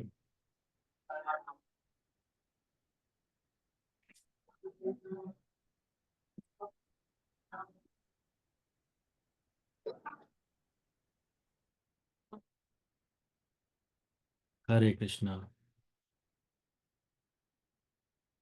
సో అట్లా మన యొక్క కోరికల ద్వారా మనం ఇంతకు ముందు జీవితంలో మనం ఏం తలుచుకున్నామో దాన్ని బట్టి ఈ జన్మ మనకు వచ్చింది అనమాట. అట్లా ఈ జన్మలో మనం ఇంకా కోరికల్ని ఇంకా ఇంకా కోరికలుగా మిగిలిపోయాయి అనుకోండి, మళ్ళీ ఇంకో జన్మ తీసుకోవడానికి మనం రెడీ అవుతున్నాం. సో అట్లా కాకుండా మనం ఏంటంటే మన యొక్క ధ్యాస అంతా, మన యొక్క ఆలోచన అంతా కృష్ణ భగవానుడి వైపు, కృష్ణ భగవాను మీద పెట్టుకోవాలన్నమాట. అప్పుడు ఏమవుతుంది, అంతకాలేచ మామేవ స్మరణముక్త్వ కలేబరం. ఇంకొక జన్మ లేకుండా మనము డైరెక్ట్గా భగవద్ధామానికి వెళ్ళిపోతాం, మనం ఎక్కడి నుంచి వచ్చామో అక్కడికి. సో అది ప్రాసెస్. కాకపోతే ఇక్కడ ఈ ప్రాపంచిక వ్యవహారాలు చాలా చాలా చాలా స్టిక్కీగా ఉంటాయి అన్నమాట. స్టిక్కీగా అంటే చెప్పాను కదా ఇంతకుముందు, ఒక ఆయిల్లో గ్రీస్లో చేతులు పెట్టి తీస్తే ఎలా ఉంటుంది, అంతా రాసుకుంటుంది, అంటుకుంటుంది, రైట్? దాన్ని మనం ఎంత సబ్బు పెట్టి క్లీన్ చేయాలి, కొన్ని గంటలు గంటలు అట్లా. సో మనకి ఎక్కడ చేయబెట్టినా కూడా అలా అంటుకుంటుంది అనమాట. పిల్లల మీద ప్రేమ, భార్య భర్తల మీద ప్రేమ, ఫ్యామిలీ మీద ప్రేమ, ఇవన్నీ ఉంటాయన్నమాట. సో వీటి నుంచి మనము దూరం కావాలంటే ఒకటి శ్రీమద్ భాగవతం చాలా చక్కగా చదువుకోవాలి, దాన్ని అర్థం చేసుకోవాలి, దాన్ని డైజెస్ట్ చేసుకోవాలి, స్మరణ చేసుకోవాలి. మీరు 24 గంటలు దేని మీద తలంపు ఉంది మీరు చూసుకోవాలి. ఆ తలంపులోనే మీరు నెక్స్ట్ లైఫ్ డిసైడ్ అవుతుంది. సపోజ్ మీరు 24 గంటల్లో 2 గంటలు చాంటింగ్ చేస్తున్నారు. ఆ 2 గంటల చాంటింగ్ కూడా ఏమవుతుంది, మనకి చాంటింగ్ చేసేటప్పుడు అన్నీ గుర్తొస్తాయి. ఈ పని చేయాలి, వీళ్ళతో ఫోన్లో మాట్లాడాలి, అక్కడ ఆ ప్లాన్ చేయాలి, ఈ టెంపుల్లో ఈ సేవ ఇలా చేయాలి, వాళ్ళు ఈ మాట అంటే అలా అనాలి, రెస్పాండ్ చేయాలి, ఇవన్నీ మనము తలుచుకుంటూ చాంటింగ్ చేసుకుంటున్నాం. ఆ 2 అవర్స్ కూడా మన ధ్యాస కృష్ణ మీద లేదు. అట్లా ఉంటే ఎలా ఉంటుంది? సో అందుకని అబ్జార్బ్డ్గా చాంటింగ్ చేసుకోవాలి. భాగవద్గీత విన్న తర్వాత మళ్ళీ దాన్ని మనం స్మరణ చేసుకోవాలి. ఎప్పుడైనా మనం ఖాళీగా ఉన్నప్పుడు మళ్ళీ ఆ కృష్ణ భగవానుని లీలలో గుర్తు తెచ్చుకుంటూ, క్లాస్ గుర్తు తెచ్చుకుంటూ, లేదా మనం చదివింది గుర్తు తెచ్చుకుంటూ, కృష్ణ భగవానుడిని ఎంత చక్కగా అలంకరించారో అట్లా ఉండాలి మన తలంపు. ఎవరన్నా వచ్చి ఏదైనా మాట్లాడితే మనం డిస్టర్బ్ కావాలి. ఇక్కడ రివర్స్ అయిపోతుందనమాట. రైట్? మనం ఏదో ఆలోచిస్తున్నాము. ఎవరన్నా వచ్చి భక్తి విషయం చెప్పి మనల్ని డిస్టర్బ్ చేస్తున్నారు. బుక్ తీసుకోండి, భాగవతం తీసుకోండి అని. సో, ఇలా కాకుండా ప్రేమగా మనం కృష్ణ భగవానుని తలంపులో ఉండాలి. ఓకే. ఇక్కడ క్లాస్ ఎండ్ చేద్దాం ఇవాళ. Thank you so much. Hare Krishna. ఎవరికైనా ఏమైనా ప్రశ్నలుంటే అడగండి. హరే కృష్ణ ప్రభుజీ. క్లాస్ చాలా బాగుంది ప్రభుజీ. చాలా డౌట్స్ క్లియర్ అయిపోతాయి మీ క్లాస్ వింటుంటే. Thank you Mataji. ప్రభుజీ, ఇంత మనము ఎవరైనా అవమానిస్తే కూడా అలాగనే ఉండేది ప్రభుజీ. సరే, హ్మ్. మనం ఏం పాపం చేసుకొని వచ్చినామో పోయిన జన్మలో, ఏ తప్పు చేయకపోయినా కూడా అట్లా అవమానించబడుతున్నామో అని అనిపించేది ప్రభుజీ. హ్మ్. తర్వాత ఈ ఒక 4-5 ఇయర్స్ నుంచి వాళ్ళను అనాల్సి వస్తుంది ప్రభుజీ. అంటే ఊరుకోవాలి, ఎందుకు అనాలి కదా, వాళ్ళ తప్పు అని అనిపిస్తుంది ప్రభుజీ. అలాగా అనొచ్చా ప్రభుజీ? యెస్ మాతాజీ. చాలా మంచి ప్రశ్న అడిగారు. సో, నేనేది నేర్చుకున్నా అంతా గురు మహారాజే మాతాజీ. సో, క్లాసు ఏది చెప్పినా కూడా అంతా గురు మహారాజు, గురువు దగ్గర విన్నదే, వాళ్ళ దగ్గర విన్నదే నేను చెప్తున్నాను.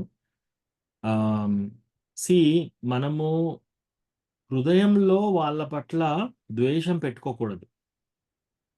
లేదు ప్రభుజీ, ద్వేషము అలాగా ఏం లేదు కానీ పెట్టుకోవద్దు. కానీ వాళ్ళేమన్నా అన్నప్పుడు మనం అనాల్సి వస్తే ఆన్సర్స్ చెప్పాలి. గట్టిగా అంటే చెప్పాలి. రిపీటెడ్ గా. అవును ప్రభుజీ. ఒక పర్సన్ ఇన్ని సంవత్సరాలైనా కూడా అదే విధంగా ఉంటే అనాలి కదా మరి మనము అని ఇప్పుడు ప్రభుజీ. అంటే మనకు కూడా ఎక్స్పీరియన్స్ అవుతూ తెలుస్తుంది కాబట్టి ఓకే, మనం వీళ్ళను అంటే నన్ను మారుతారేమో అనే ఉద్దేశమే ప్రభుజీ.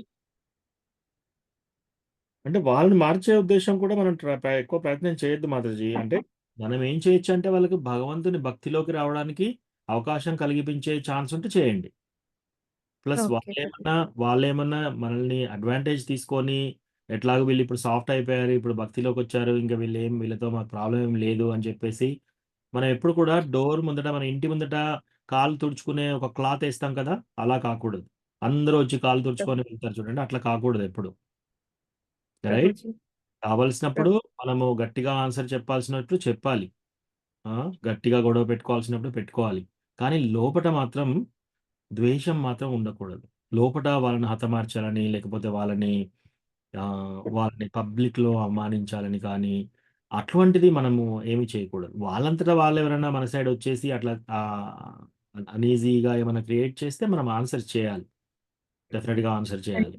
కానీ అంటే మనం వెళ్లి వాళ్ళతో కావాలని మనం గొడవ స్టార్ట్ చేయకూడదు. వాళ్ళేమైనా స్టార్ట్ చేస్తే మనం దాన్ని తగిన విధంగా రెస్పాండ్ చేయాలి. కానీ మన హృదయంలో మాత్రం ఏ విధమైన ఎనిమిటీ కానీ, ద్వేషం కానీ, వాళ్ళ మీద తర్వాత కోపం కానీ అది ఉండకూడదు.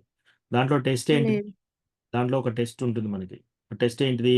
ఎప్పుడన్నా మనం కూర్చున్నప్పుడు వాళ్ళు ఇట్లా అన్నారు కదా అని మనం రగిలిపోతూ ఉన్నామనుకోండి, అది తప్పు. దాన్ని మనం ఇంకో డివోటీస్‌తో, ఎవరైనా సీనియర్ డివోటీస్‌తో గాని షేర్ చేసుకొని నాకిలా అవుతుంది, నేనేం చేయాలి అని హెల్ప్ తీసుకోవాలి.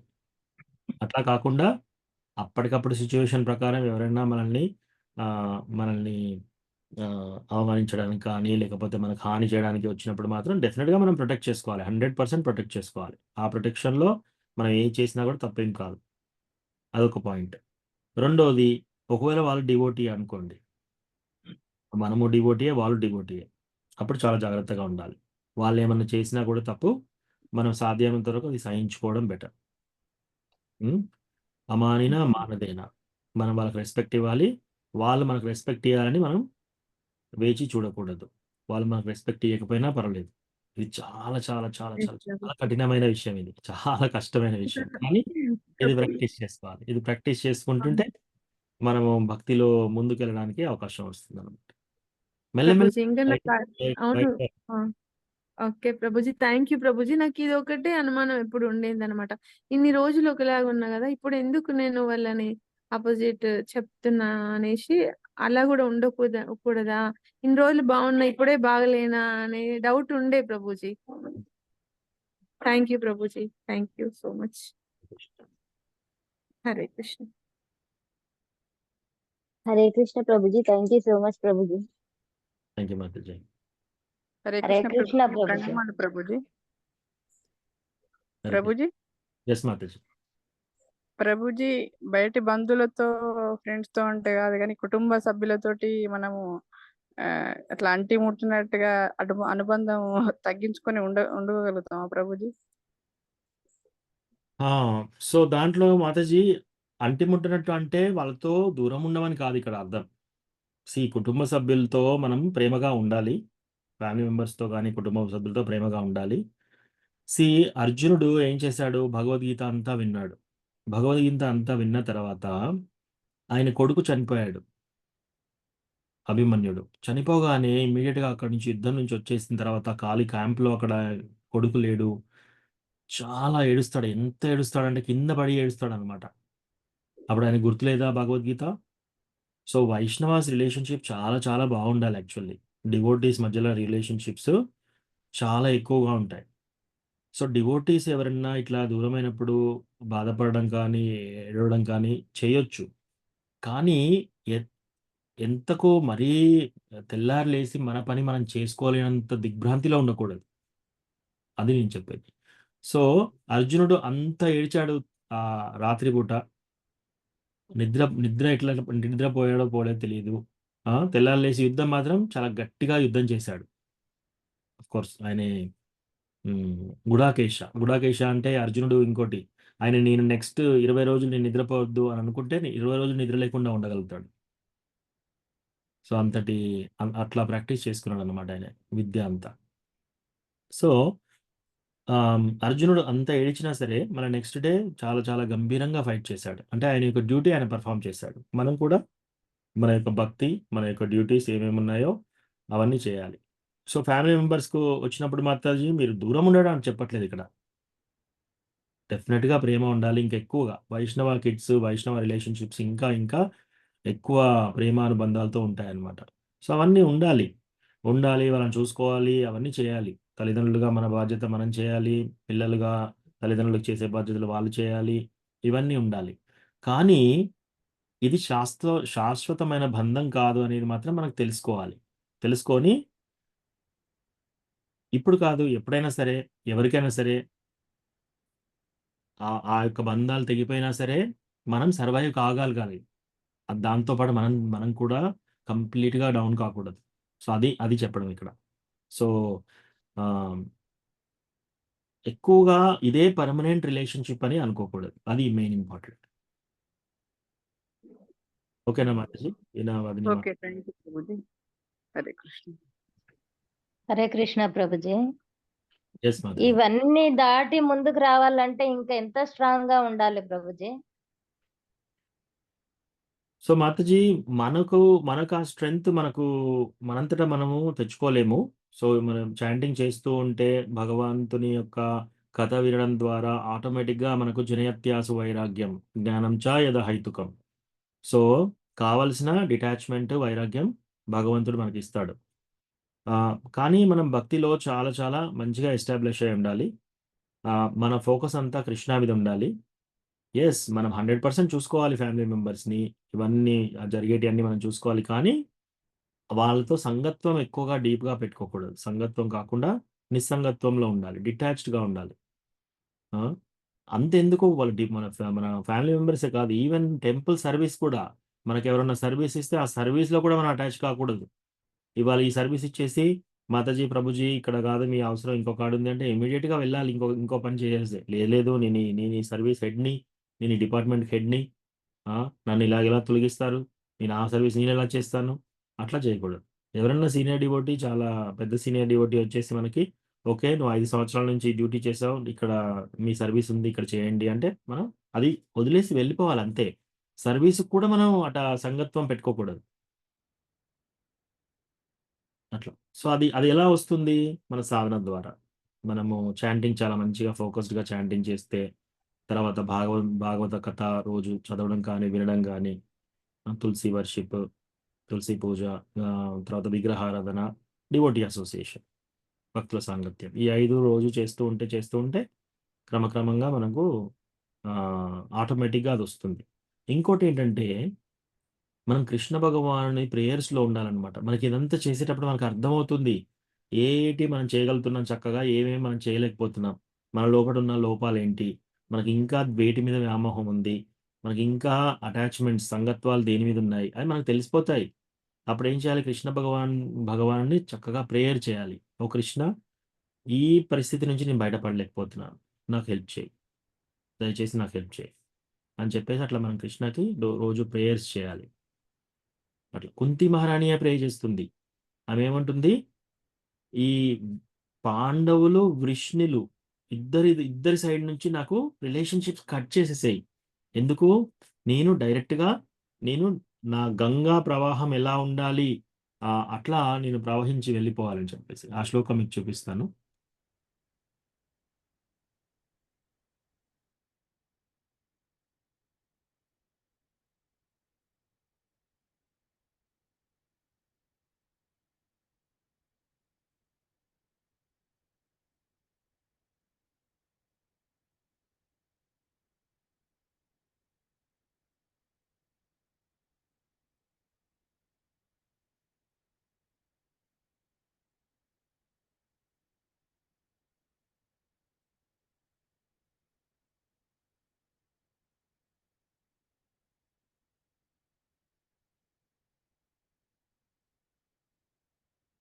శ్రీమద్ భాగవతం 1:8-41. అత విశ్వేశ విశ్వాత్మన్ విశ్వమూర్తే స్వకేషు మే స్నేహపాశం ఇమం చిందే దృఢం పాండుషు వృష్ణుసు. ఇక్కడ కుంతి మహారాణి ఏం చేస్తుంది? ఓ లార్డ్ ఆఫ్ ద యూనివర్స్, ఓ దేవాది దేవ, ఈ యొక్క బ్రహ్మాండానికి నువ్వు పరమాత్ముడివి. ఆ? ఓ దేవాది దేవ, దయచేసి నా యొక్క ప్రేమని ఎవరికి? నా యొక్క పిల్లల మీద ప్రేమని, ప్లస్ వాళ్ళెవరు? పాండవులు ప్లస్ విష్ణులు. వృష్ణి వంశం నుంచి వచ్చింది ఆమె. ఆ? వాళ్ళ యొక్క తల్లిగారు వాళ్ళంతా వృష్ణిలు. తర్వాత పాండవులు, వాళ్ళ పిల్లలు. నా పిల్లలు పాండవులు, అటు వృష్ణి తల్లిగారి సైడ్, రెండింటిని నాకు తెంచేసేయి. ఈ బాంధవ్యాల నుంచి నన్ను తెంచేసేయి. తెంచేసేసి నీ దగ్గరికి వచ్చేంత భాగ్యం నాకు ప్రసాదించు. ఇక్కడ నెక్స్ట్ శ్లోకంలో ఏమంటుంది?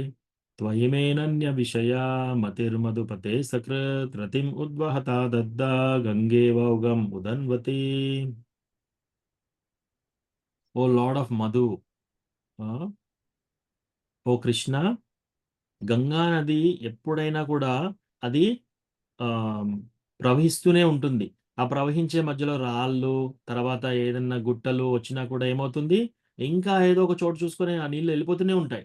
అట్లా ఏ అడ్డంకులు వచ్చినా సరే నాకు ఫ్యామిలీ మెంబర్స్ నుంచి తల్లిగారు, అత్తగారు ప్లస్ నా పిల్లలు ఎక్కడ కూడా అట్రాక్షన్‌లో నేను ఆగిపోకుండా డైరెక్ట్‌గా ఆ గంగా ఎలా ప్రవహిస్తుందో నది సముద్రంలోకి, నేను కూడా అట్లాగే నీ వైపు, నా యొక్క హృదయం నీ వైపు వచ్చేలా ఆహ్, అట్లా చెయ్యి అని చెప్పి కుంతి మహారాణి ప్రే చేస్తుంది. కుంతి మహారాణి ప్యూర్ డివోటీ. అయినా కూడా ఆమె అలా ప్రే చేస్తుంది. సో, మనం ఈ ప్రేయర్స్ విని మనం కూడా అలా ప్రేరణ తీసుకొని మనం కూడా అట్లాంటి ప్రేయర్స్ చేయాలి. హ్మ్. లేకపోతే ఏమవుతుందంటే, ఈ బాంధవ్యాల్లో చిక్కుకొని మళ్ళీ వీటినే తలుచుకుంటూ మళ్ళీ మనకి ఇంకో జన్మ, ఆఫ్‌కోర్స్ అట్లా చేసినా కూడా మనం డివోషనల్ సర్వీస్ చేస్తున్నాం కాబట్టి ఆల్రెడీ చేసిన డివోషనల్ సర్వీస్ ఏమి కాదు. నెక్స్ట్ మనకు డివోటీ కుటుంబంలో జన్మొస్తుంది. ఇంకా ఫాస్ట్‌గా వెళ్ళిపోవడానికి అవకాశం ఉంటుంది. సో, ఏమన్నా అటు ఇటు అవకతవకలు మిస్టేక్స్ ఉన్నా కూడా కృష్ణ హెల్ప్ చేస్తాడు. అట్లా అయినా కూడా. కానీ మన ప్రేయర్స్ యాడ్ చేయాలి. Thank you Prabhuji.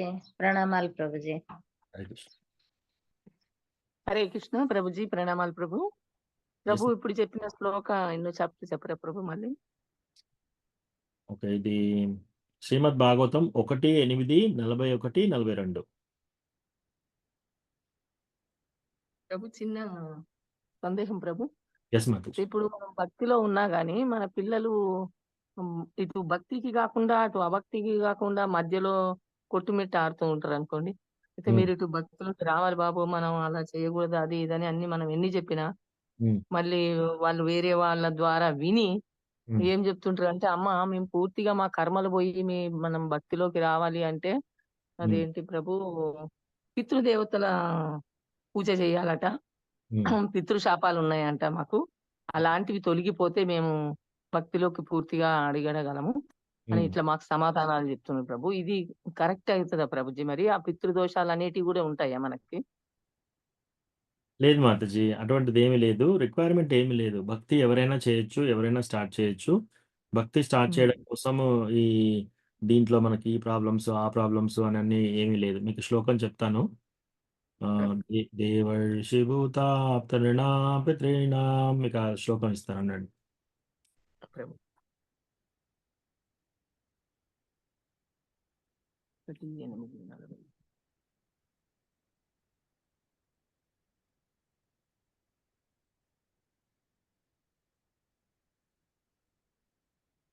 ఓకే. శ్రీమద్ భాగవతం 11వ స్కందం 5వ చాప్టర్ 41వ శ్లోకం. 11:5:41 రాసుకోండి.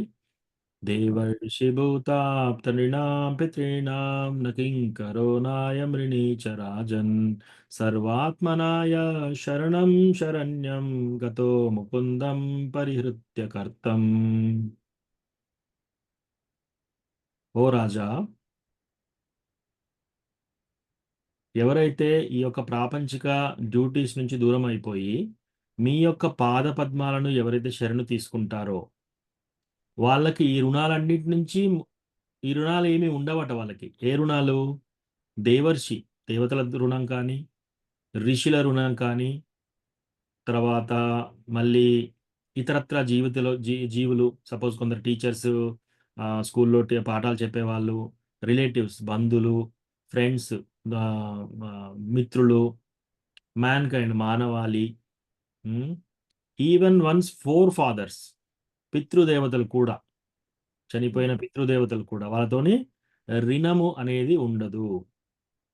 Since all such classes of living beings are part and parcels of the supreme lord. ఎందుకు?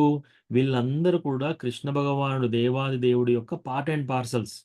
అంటే వాళ్ళ యొక్క అంశులు కాబట్టి మనం ఎప్పుడైతే కృష్ణ భగవానునికి పాదపద్మాలకు సరెండర్ అయిపోతున్నామో, షెల్టర్ తీసుకుంటున్నామో, వీళ్ళందరికీ మనము రుణ నుంచి విముక్తి అయిపోతాం. ఒకవేళ కృష్ణ భగవాని భక్తిలో లేరనుకోండి, కృష్ణ భగవాన్ భక్తిలో లేకపోతే వీళ్ళందరికీ రుణపడి ఉంటారు. హరే కృష్ణ. పితృదేవతలకు రుణం ఉంటుంది, దేవతలకు రుణం ఉంటుంది, ఋషులకు రుణం ఉంటుంది, ఇతరత్ర అంత జీవరాశులకి, తర్వాత వాళ్ళ యొక్క బంధువులకి, మిత్రులకి, మానవాళికి, వీళ్ళందరికీ ఉంటాయన్నమాట.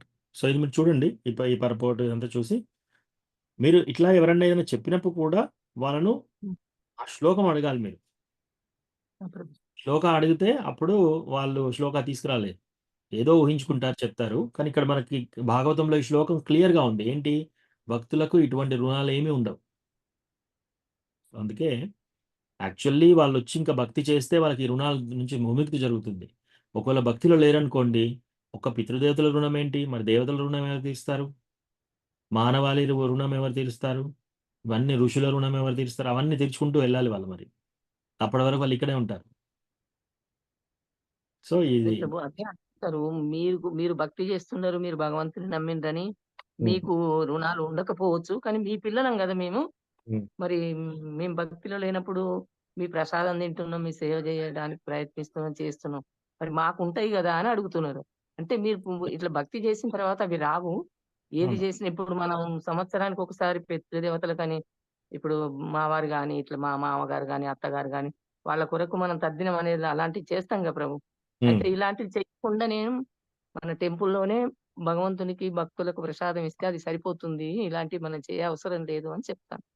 చెప్తే మా బాబు కాదంటాడు. ఏమంటాడు? నువ్వు ఉన్నావని నేను లేను కదమ్మా, నీలాగా నేను చేయలేను కాబట్టి నేను చేయవలసిందే అంటుంటాడు. అది కరెక్టేనా అసలు కాదా అనిపిస్తుంది ప్రభు. సో పిండ అనేది మాత్రము ఈవెన్ చైతన్య మహాప్రభు కూడా పెట్టాడు మాతాజీ, ఆయన ప్యూర్ డివోటీయే. సో అది చేయొచ్చు, మీరు సంవత్సరానికి ఒకసారి చేసేది చేయండి. అది ఆపవలసిన అవసరం ఏం లేదు. ఎందుకంటే అది పెట్టేటప్పుడు ప్రాసెస్ కూడా విష్ణుమూర్తికే పెడతారు. సో ఆ ప్రాసెస్లో అయినా అట్లీస్ట్ వాళ్ళు విష్ణువుకు పెడుతున్నారు కదా. సో అట్లా కూడా వీళ్ళకి కొంచెం కృప అనేది మెల్లమెల్లగా వస్తుంది. సో ఆ కార్యక్రమం ఆపకండి. కానీ నిజానికి డివోటీస్కి అదేమి లేదు. కానీ మీ కౌంటర్ ఆర్గ్యుమెంట్ మీరు ఏం చేయొచ్చు అంటే, ఓకే ఇప్పుడు నీకు అర్థమైపోయింది కదా, డివోటీస్కి ఇట్లాంటి రుణాలు ఉన్నాయి కదా, మరి నువ్వు కూడా డివోటీ అయితే నీకు కూడా రుణం ఉండదు కదా. ఇన్ని రుణపడి ఇవన్నీ చేయవలసిన అవసరం ఎందుకు వస్తుంది నీకు? నువ్వు కూడా డివోటీ కావచ్చు కదా అని చెప్పండి. కానీ ఫ్యామిలీ మెంబర్స్ చెప్తే యూజువల్‌గా వినరు. సో, కొందరికి వాళ్ళ గురించి ప్రే చేయడం బెటర్ మాతాజీ. ప్రే చేయడం బెటర్. ఇంకా మీరు ఆల్రెడీ డివోటీ అయిపోయారు కాబట్టి కొంత వాళ్ళు వ్యతిరేకంగా లేకపోతే పర్వాలేదు. వాళ్ళు వాళ్ళు డివోటీస్ అంటే వ్యతిరేకంగా ఉన్న వాళ్ళ పరిస్థితి ఇంకెవరు హెల్ప్ చేయలేరు వాళ్ళని. అట్లా లేకుండా మీ పని మీరు చేసుకోండి. నన్ను వదిలేయండి అనేంటే అట్లా ఓకే. వాళ్ళకి కూడా కృష్ణ యొక్క అనుగ్రహం ఉంటుంది. కానీ భక్తుల పట్ల ద్వేషంగా ఉండేది అటువంటి వాళ్ళతో కష్టం ఇంకా. అటువంటి వాళ్ళకు చాలా ప్రాబ్లమ్స్ ఉంటాయి. ప్రభు హరే కృష్ణ ప్రభు 11th స్కందమా ప్రభు భాగవతం ఎస్ మాతాజీ. ఇంతకుముందు శ్లోకం చెప్పింది భాగవతం అదే 11:5:41. థ్యాంక్ యూ ప్రభు. చాలా బాగా చెప్పారు ప్రభు, ధన్యవాదాలు. థ్యాంక్ యూ మాతాజీ. తులసి ఫస్ట్ మాతాజీ చెప్పారు రాధామాతాజీ అడిగినప్పుడు అది 8:42-47 కదా ప్రభుజీ. అది ఒక్క నిమిషం.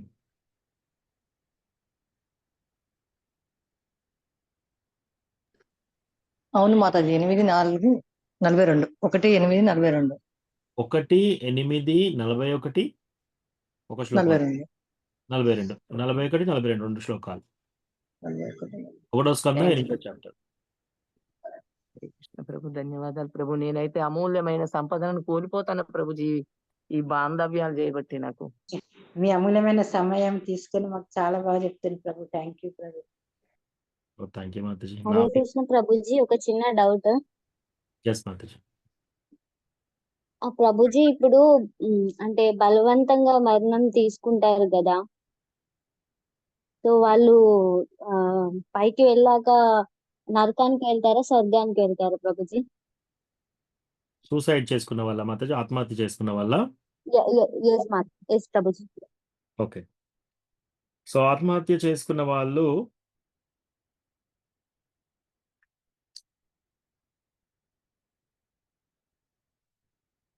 సపోజ్ వాళ్ళ యొక్క జీవిత కాలం, వాళ్ళకి రాసి పెట్టిన జీవిత కాలం 80 సంవత్సరాలు అనుకోండి ఉదాహరణకి. వాళ్ళు 40 సంవత్సరాలకు ఆత్మహత్య చేసుకుంటే ఇంకొక 40 సంవత్సరాలు వాళ్ళకి శరీరం ఉండదు. వాళ్ళు ఇక్కడే ఉంటారు. భూత ప్రేత పిశాచాల్లాగా తిరుగుతుంటారు అనమాట. ఎందుకు అంటే వాళ్ళకి జీవిత కాలం ఇచ్చారు, కానీ ఆ జీవిత కాలాన్ని వాళ్ళంతటా వాళ్ళే తీసేసుకున్నారు ఆత్మహత్య ద్వారా. సో 80 సంవత్సరాలు బతికేవారు 40 తీసేసుకుంటే ఇంకా 40 సంవత్సరాలు వాళ్ళు దేహం లేకుండా ఉండాలి. అంటే దేహం లేకుండా ఎలా ఉండగలుగుతారంటే మనందరం ఆత్మ ఎలా ఉంటుంది? బాలాశగ్ర శతభాగస్య. సో ఈ వెంట్రుక మొన 10,000 భాగాలు చేస్తే ఎంత చిన్నగా ఉంటుందో అది మన ఆత్మ. ఆ ఆత్మ చుట్టూ 3 తొడుగులు ఉంటాయి. ఒకటి మనస్సు, బుద్ధి, అహంకారం. ఇవి మనకు కనపడవు, చిన్నగా ఆత్మ చుట్టూ ఉంటాయి. దాన్ని ఏమంటారు? సటిల్ బాడీ అంటారు దాన్ని. ఇప్పుడు మనకు ఇదంతా గ్రాస్ బాడీ. మనం అద్దంలో చూసేది గ్రాస్ బాడీ అంటే కనిపిస్తాయి మనకి. చేతులు కనిపిస్తాయి, కళ్ళు కనిపిస్తాయి, తల ఉంది, శరీరం అంతా కనిపిస్తుంది. కానీ సూక్ష్మ శరీరం అంటారు దీన్ని. ఆ సూక్ష్మ శరీరం కనపడదు. ఎప్పుడైతే ఆత్మహత్య చేసుకుంటారో ఈ దేహం చనిపోతుంది, ఆ సూక్ష్మ శరీరం అలాగే ఉంటుంది. ఆ సూక్ష్మ శరీరంలో ఏమేమి ఉంటాయి? మనస్సు, బుద్ధి, అహంకారం, ఈ 3 ఉంటాయి. అంటే మనస్సు వాళ్ళ దగ్గరే ఉంది. మన మనస్సులో ఏమేమి జరుగుతున్నాయో వాళ్ళకి ఆ మనస్సు అక్కడే ఉంది వాళ్ళతోనే. వాళ్ళ యొక్క ఇంటెలిజెన్స్, మనస్సు, బుద్ధి కూడా వాళ్ళతోటే ఉంది. అహంకారం, నేను అనే అహంకారం ప్లస్ నా కోరికలు ఉంటాయి. వాళ్ళు ఏంటిది అని తెలిసిపోతుంది, వాళ్ళకి ఏమేమి కావాలో తెలిసిపోతుంది, కానీ శరీరం లేదు. అది చాలా చాలా చాలా హేయమైన పరిస్థితి అనమాట. వాళ్ళకి ఆకలి అవుతుంది, తినడానికి నోరు లేదు, చేతులు లేవు. ఆకలి మాత్రం అవుతుంది, దాహం అవుతుంది, నీళ్లు తాగలేదు. అందుకే ఏం చేస్తారంటే ఏమైనా అటు ఇటు తప్పులున్నా కూడా ఫ్యామిలీ మెంబర్స్ వాళ్ళకి ఈ 10 రోజులు కార్యక్రమం పెడతారు కదా చనిపోయినప్పుడు. సో దాంట్లో ఏం చేస్తారంటే పిండం అవి పెట్టడంలో ఉద్దేశం ఏంటంటే విష్ణుమూర్తికి ఆఫర్ చేసి ఆ బౌగా అది వాళ్ళకు తినిపిస్తారు. సో, అలా తినిపిస్తే ఏమవుతుందంటే వాళ్ళకి ఏమన్నా అడ్డంకులు ఉన్నా కూడా వెళ్ళిపోతారని చెప్పేసి. బట్ ఆత్మహత్య చేసుకున్న వాళ్ళ పరిస్థితి అలా మాతాజీ. సో, ఆ టైం అయ్యేంత వరకు వాళ్ళు అలాగా ఉండాల్సిందే. ఇంకోటి ఎవరైనా బ్రాహ్మణ దీక్ష తీసుకున్న వాళ్ళు, సెకండ్ ఇనిషియేషన్ తీసుకున్న వాళ్ళు ఆత్మహత్య చేసుకుంటే, వాళ్ళు 2 హత్యలు చేసినట్టు. ఒకటి వాళ్ళ ఆత్మహత్య వాళ్ళు చేసుకున్నట్టు. రెండోది బ్రాహ్మణ హత్య చేసుకున్నట్టు కూడా. బ్రాహ్మణుడిని చంపారు. ఎందుకంటే వాళ్ళు బ్రాహ్మణ దీక్ష తీసుకున్నారు కాబట్టి. సో, బ్రహ్మ హత్య పాపం కూడా ఉంటుంది వాళ్ళకి. సో, అది చాలా చాలా డేంజరస్. అందుకే సూసైడ్ అనేది ఎప్పుడూ ఎవరు చేసుకోకూడదు. ఈ విషయం ఇట్లా చెప్పినాక ఇంకా ఇంకా వాళ్ళు ఇంకా చేసుకోవడానికి కూడా వెనకాడతారు. ఎందుకంటే శరీరం లేకుండా ఎలా ఉంటారు? వాళ్ళు అప్పటికి ఇంకా నరకం కూడా వెళ్ళరు. ఆ 80 సంవత్సరాల తర్వాతనే వెళ్తారు వాళ్ళు. ఇక్కడిక్కడే తిరుగుతూ ఉంటారనమాట. ఓకేనా మాతాజీ? థ్యాంక్ యూ ప్రభుజీ. Thank you Prabhuji. యాక్చువల్ గా మా మదర్ చేసుకున్నారు సూసైడ్, సో అందుకని అడిగాను. మా మదర్ చనిపోయి 6 years అవుతుంది ప్రభుజీ. సో మీరు మీరు మాతాజీ మీరు యాక్చువల్‌గా భగవద్గీత చదవడము, ప్లస్ భాగవతం కథ చదవడము అది చేస్తే మీరు డివోషనల్ సర్వీస్‌లో డివోటీగా ఉన్నారు కాబట్టి మీ మదర్‌కి డెఫినిట్‌గా ఆహ్, ఆహ్, హెల్ప్ డెఫినిట్‌గా అవుతది మాతాజీ. థ్యాంక్ యూ ప్రభుజీ. థ్యాంక్ యూ ఎందుకంటే ప్రహ్లాద్ మహారాజు హిరణ్యకశిపుని చంపిన తర్వాత నరసింహదేవ్ దగ్గరికి వెళ్ళిన తర్వాత నరసింహదేవ్ అంటాడనమాట, నువ్వంటే నాకు చాలా ఇప్పుడు ఇష్టంగా ఉంది. ప్రహ్లాద్ నువ్వు ఏదైనా కోరిక కోరుకో అని. ఇప్పుడు ప్రహ్లాద్ ఏమన్నాడంటే, లేదు లేదు లేదు నరసింహదేవ నేను మీతో బిజినెస్ చేయడం లేదు. కేవలం నేను మిమ్మల్ని ఎల్లప్పుడూ తలుచుకోవాలి, మీ భక్తుడిగా ఉండాలి. అది తప్ప నాకు ఇంకా వేరే ఏ కోరికలు లేవు. లేదు లేదు నువ్వు చాలా చాలా నాకు నువ్వంటే చాలా ఇష్టంగా ఉంది. నువ్వేదన్నా ఒకటి కోరిక కోరుకో అంటే. అప్పుడు ఆయన కోరిన కోరిక ఏంటంటే, నా యొక్క తండ్రిని క్షమించండి అంటాడనమాట. సో, నీ తండ్రిని క్షమించడం ఏంటి? నీ యొక్క తండ్రి కాబట్టి ఆయన ఆల్రెడీ నీ తండ్రిని ఆల్రెడీ మోక్షం వచ్చేసింది ఆయనకి. ఆయన మోక్షమే ఇచ్చేసారు ఆయనకి. నీ తండ్రికే ఏంటి 11 తరాలు ఇంతకు ముందు, ఆ తర్వాత నువ్వు నీ తర్వాత 11 తరాలు అందరికీ కూడా మోక్షం. మీ ఫ్యామిలీ మెంబర్స్‌లో అందరికీ మోక్షం. అంటే ఒక్క భక్తుడైతే అంతమందికి కృప ఉంటుంది అన్నమాట.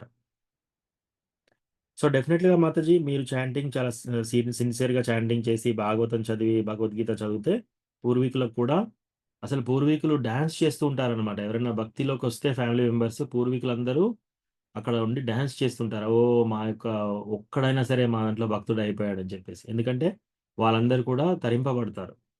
వాళ్ళందరికీ హెల్ప్ అవుతుంది. సో, డెఫినెట్‌లీ మాతాజీ ఆహ్, మీరు భక్తిలోకి ఉన్నారు. మీరు భాగవతం క్లాస్ వింటున్నారు. చాంటింగ్ చేస్తున్నారా మాతాజీ మీరు? చేస్తున్నాను ప్రభుజీ. డెఫినెట్‌లీ మాతాజీ. మీరేం వరీ కాకండి. సో, కృష్ణ భగవానుడు తప్పకుండా హెల్ప్ చేస్తాడు. మేము కూడా ప్రేయర్ చేస్తాం అందరం. సో, కావేరి మాతాజీ వాళ్ళ యొక్క మదరు ఆత్మ గురించి చైతన్య మహాప్రభుకు మేమందరము ప్రేయర్ చేస్తున్నాము. చైతన్య మహాప్రభు మీకు సమ్మతమైతే మాతాజీ కావేరి మాతాజీ వాళ్ళ అమ్మకి హెల్ప్ చేసి భగవంతుని భక్తుల కుటుంబంలో జన్మొచ్చి భక్తియుత మార్గం తీసుకొని నీ దరికి తొందరగా చేరుకునే అవకాశం ప్రసాదించమని ప్రేయర్ చేస్తున్నాం. ఈ ప్రేయర్‌తో ఎవరికన్నా ఏకీభవిస్తే అన్మ్యూట్ చేసి హరే కృష్ణ అని చెప్పండి. హరే కృష్ణ. హరే కృష్ణ. హరే కృష్ణ కృష్ణ కృష్ణ హరే హరే హరే రామ రామ రామ హరే హరే. హరే థ్యాంక్ యూ కృష్ణ ప్రభుజీ. థ్యాంక్ యూ ప్రభుజీ. Thank you Mataji. Thank you so much. Today I'm happy. Thank you Mataji share చేసుకున్నందుకు. ఎస్ మాతాజీ. హరే ప్రభుజీ, ఇప్పుడు మన వాళ్ళకు చనిపోతారు, సూసైడ్ చేసుకొని చనిపోయిన వాళ్ళకంటే భగవంతుడు అక్కడి వరకే వాళ్ళకు చనిపోయే ఆయుష్ పెట్టేసి ఇస్తారా, లేకుంటే వీళ్ళు బలవంతంగా చనిపోవడం జరుగుతుందా? తర్వాత జన్మలంటూ వాళ్ళకి ఎట్లా ఉంటాయి? Thank you Mataji. సో, ప్రశ్న ఏంటంటే ఇప్పుడు ఎవరన్నా సూసైడ్ చేసుకున్నారనుకోండి 40 సంవత్సరాలకి, వాళ్ళకి భగవంతుడే అలా రాసాడా? సూసైడ్ చేసుకునే ప్రేరణ కూడా వాళ్ళకి అలాగా వచ్చిందా అప్పుడు? లేదా వాళ్ళ ద్వారా చేసుకున్నారా? అంతే కదా మాతాజీ? అవును ప్రభుజీ. సో డెఫినెట్‌గా సూసైడ్ అనేది మాత్రం మన యొక్క అటెంప్ట్. అంటే మనం చేసిన పని కాబట్టి అది సూసైడ్ అంటారు. ఆత్మహత్య అనేది మనం చేసుకునేది. అంటే అది యాక్సిడెంటల్ డెత్ కాదు. ఇప్పుడు సాధారణంగా వచ్చే చావు సాధారణంగా వచ్చే చనిపోవడం అది వేరే. లేదన్నా యాక్సిడెంట్ అయ్యి చనిపోవడం అది కూడా మన చేతిలో లేదు. కానీ ఇది ఎగ్జాక్ట్‌లీ మన చేతిలోనే ఉంది. మనం చేయకపోతే అది జరిగేది కాదు. మనం చేశాం కాబట్టి ఇది 100% మనం చేసిందే. దేవుడు ఆ టైం వరకు అక్కడి వరకు ఇవ్వడము, అట్లా ప్రేరణ ఇవ్వడం అనేది ఏమి ఉండదు. సో, సూసైడ్ మాత్రం ఎప్పుడూ ఎవరు చేసుకోకూడదు. యాహ్! హరే కృష్ణ ప్రభుజీ. ఒక డౌట్ ప్రభుజీ. ఒక సుధా మాతాజీ ఒక్క నిమిషము. శోభా మాతాజీ మీకు క్లియర్ అయిపోయిందా మాతాజీ? క్లియర్ అయింది కానీ ప్రభుజీ, ఇప్పుడు మనకు యాక్సిడెంట్ అయిన ఇవన్నీ అయితే అంటే అవుతుంటాయి కదా, అవి మన భగవంతుడు అక్కడి వరకు మనకు ఉంటేనే అలా జరుగుతుందా, లేకుంటే మనకు మనంగా చేసుకోవడం అవుతుందా? లేదు. వాళ్ళకి మళ్ళా జన్మలంటే ఎట్లాంటివి వస్తుంటాయి? యాక్సిడెంట్ వాళ్ళు అంటే భూత ప్రేత పిశాచాలు అయినాక కూడా మళ్ళా ఇంట్లో వాళ్ళను బయట వాళ్ళని అట్లా పీడిస్తుంటారు కదా ప్రభుజీ. మరి అట్లాంటి దానికి ఎట్లా, ఏంటి పరిహారం ఏంటి దానికి? సో మీరు 2 ప్రశ్నలు అడిగారు. ఒకటి, ఎవరైనా యాక్సిడెంట్‌లో మరణిస్తే అది దైవ నిర్ణయమే. ఎందుకంటే వాళ్ళు ఆ టైం వరకే ఇచ్చారు. ఆ టైంలో ఏదైనా రోగం ద్వారా మరణించడం కానీ, యాక్సిడెంట్ ద్వారా మరణించడం కానీ, అంటే యాక్సిడెంట్ అంటే మనం వెళ్లి చేసుకోలేదది. మనకు తెలియకుండా జరిగింది. సో, అట్లా ఏదో విధంగా ఆ టైంకి చనిపోవాలని ఉంటే అట్లా చనిపోతారు. సో, అది మనకు వాళ్ళ యొక్క కాలం అంతే అని మనం తెలుసుకోవాలి. అదొకటి. మీరు రెండో ప్రశ్న ఏమడిగారు? ఇంకోటేమో అడిగారు ఇప్పుడు. అది కాక ఇంకొకటి. వాళ్ళకు చనిపోయిన వాళ్ళది జన్మ అనేది మళ్ళా ఏ జన్మ వస్తుంది? వాళ్ళకు మంచి జన్మనే వస్తుందా? ఇప్పుడు కన్న వాళ్ళు ఉంటారు, వాళ్ళ ప్రాబ్లమ్స్ కూడా ఉంటాయి కదా, మరి దానికి ఏంటి పరిహారం? దాన్ని ఎలా సాల్వ్ చేసుకోవాలి? మనం వాళ్ళకి మంచి జన్మ రావాలంటే మనం వాళ్ళకు ఏం చేయాలి? ఓకే. So, yeah! ఇదొకటి. మళ్ళీ ఇంతకుముందు మీరేమడిగారంటే ఇప్పుడు ఈ పిశాచాలు లాగా మళ్ళీ వాళ్ళందరిని పీడిస్తుంటారు కదా! అంటే యెస్. ఇప్పుడు వాళ్ళకి శరీరం లేదు, కోరికలున్నాయి, ఆకలవుతుంది, తినలేరు. సో, ఎవరన్నా ఇంకొక వీక్ శరీరం ఉంటే అందులో వెళ్లి వాళ్ళు తినేటప్పుడు వాళ్ళ ద్వారా తింటారనమాట. అట్లా టేస్ట్ చూడడం. సో, అట్లా చేస్తుంటారు. ఎందుకు అది కోరికల వల్లనే. అది కూడా ప్లస్ వాళ్ళకి శరీరం లేదు కాబట్టి అలా చేయాల్సొస్తుంది. ఇంకోటేంటంటే వాళ్ళకి తర్వాత నెక్స్ట్ ఏమొస్తుంది అంటే యం యం వాపి స్మరన్ భావం త్యజత్యంతే కలేవరం. వాళ్ళు చనిపోయే టైంలో, వాళ్ళ ఆత్మహత్య చేసుకునే టైంలో వాళ్ళ యొక్క మనసు దేని మీద ఉంది, వాళ్ళ యొక్క తపన దేని మీద ఉంది, వాళ్ళ యొక్క కోరిక దేని మీద ఉంది, వాళ్ళ యొక్క పగ దేని మీద ఉంది, దాన్ని బట్టి కర్మణా దైవనేత్రేణ జంతుర్దేహోపపత్తే మళ్ళీ నెక్స్ట్ జన్మ డిసైడ్ అవుతుందన్నమాట. సో, ఎప్పుడైతే ఫస్ట్ జీవి చనిపోయిన తర్వాత ఆ చనిపోయిన జీవిని ఆ కాలం పూర్తయిన తర్వాత యమధర్మరాజు దగ్గరికి తీసుకెళ్తారు. ధర్మరాజు దగ్గరికి తీసుకెళ్ళగానే అక్కడ అకౌంట్స్ చెక్ చేస్తారనమాట. ఈయన పుణ్యం ఎంతుంది, పాపం ఎంతుంది, ఈయన లాస్ట్ గడియల్లో ఏమి ఆలోచించుకున్నాడు, అవన్నీ డిసైడ్ చేసేసి అప్పుడు పనిష్మెంట్, ఇన్ని సంవత్సరాల పనిష్మెంట్ ఈయనకి ఇన్ని ఇవ్వాలి, ఇటువంటి పనిష్మెంట్ ఇవ్వాలి, ఇవి తప్పులు చేశాడు కాబట్టి ఈ పనిష్మెంట్స్ ఇవ్వాలి, ఇదంతా అయిపోయిన తర్వాత ఈ జన్మ వస్తుంది అనేది డెసిషన్ వాళ్ళు తీసుకుంటారనమాట. అట్లా అనమాట. Thank you Prabhuji. Thank you. Yes Hare Krishna. Sudha Mataji ఇప్పుడు ప్రభుజీ, ఈ కొన్ని కారణాల వలన ఇంట్లో వాళ్ళే అవమానించి ఇంకా నువ్వు చావు ఇలాంటి దాని ఎందుకు అలాగా మాట్లాడితే సూసైడ్ చేసుకుంటే పాపం వాళ్ళు, మరి వాళ్ళ వలన ఆ కుటుంబం అంతా అల్లకల్లోలం అయిపోయి, అంటే ప్రభుజీ ఆ శాపం తగిలి ఆ కుటుంబం అసలు పేరు లేకుండా అయిపోతుందా? నిజమేనా ప్రభుజీ? అక్కడ రెండు విధాలుగా ఆలోచించొచ్చు మాతాజీ. ఎవరన్నా ఒక మాట అంటే, ఆ మాట తట్టుకోలేక సూసైడ్ చేసుకోవడం అనేది అదొక వీక్‌నెస్.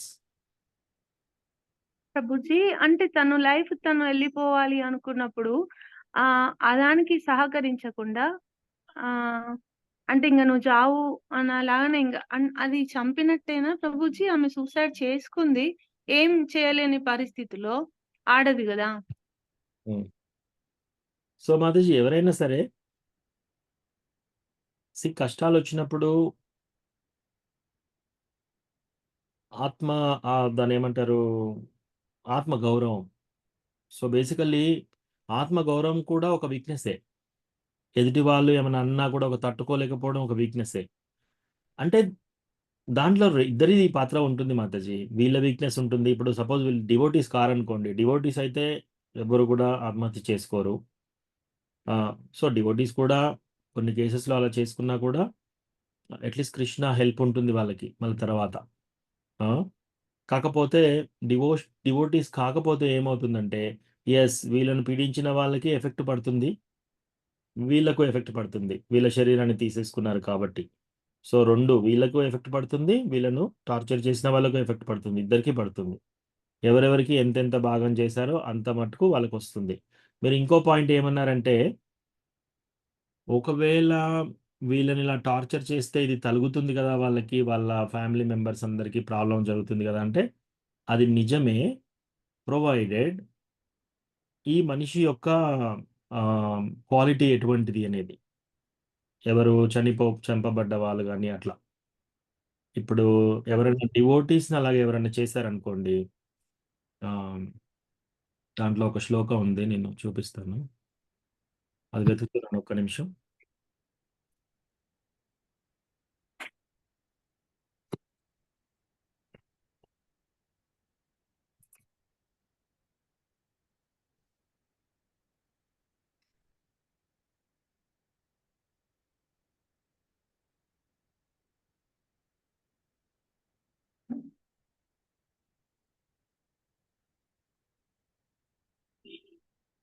ఓకే.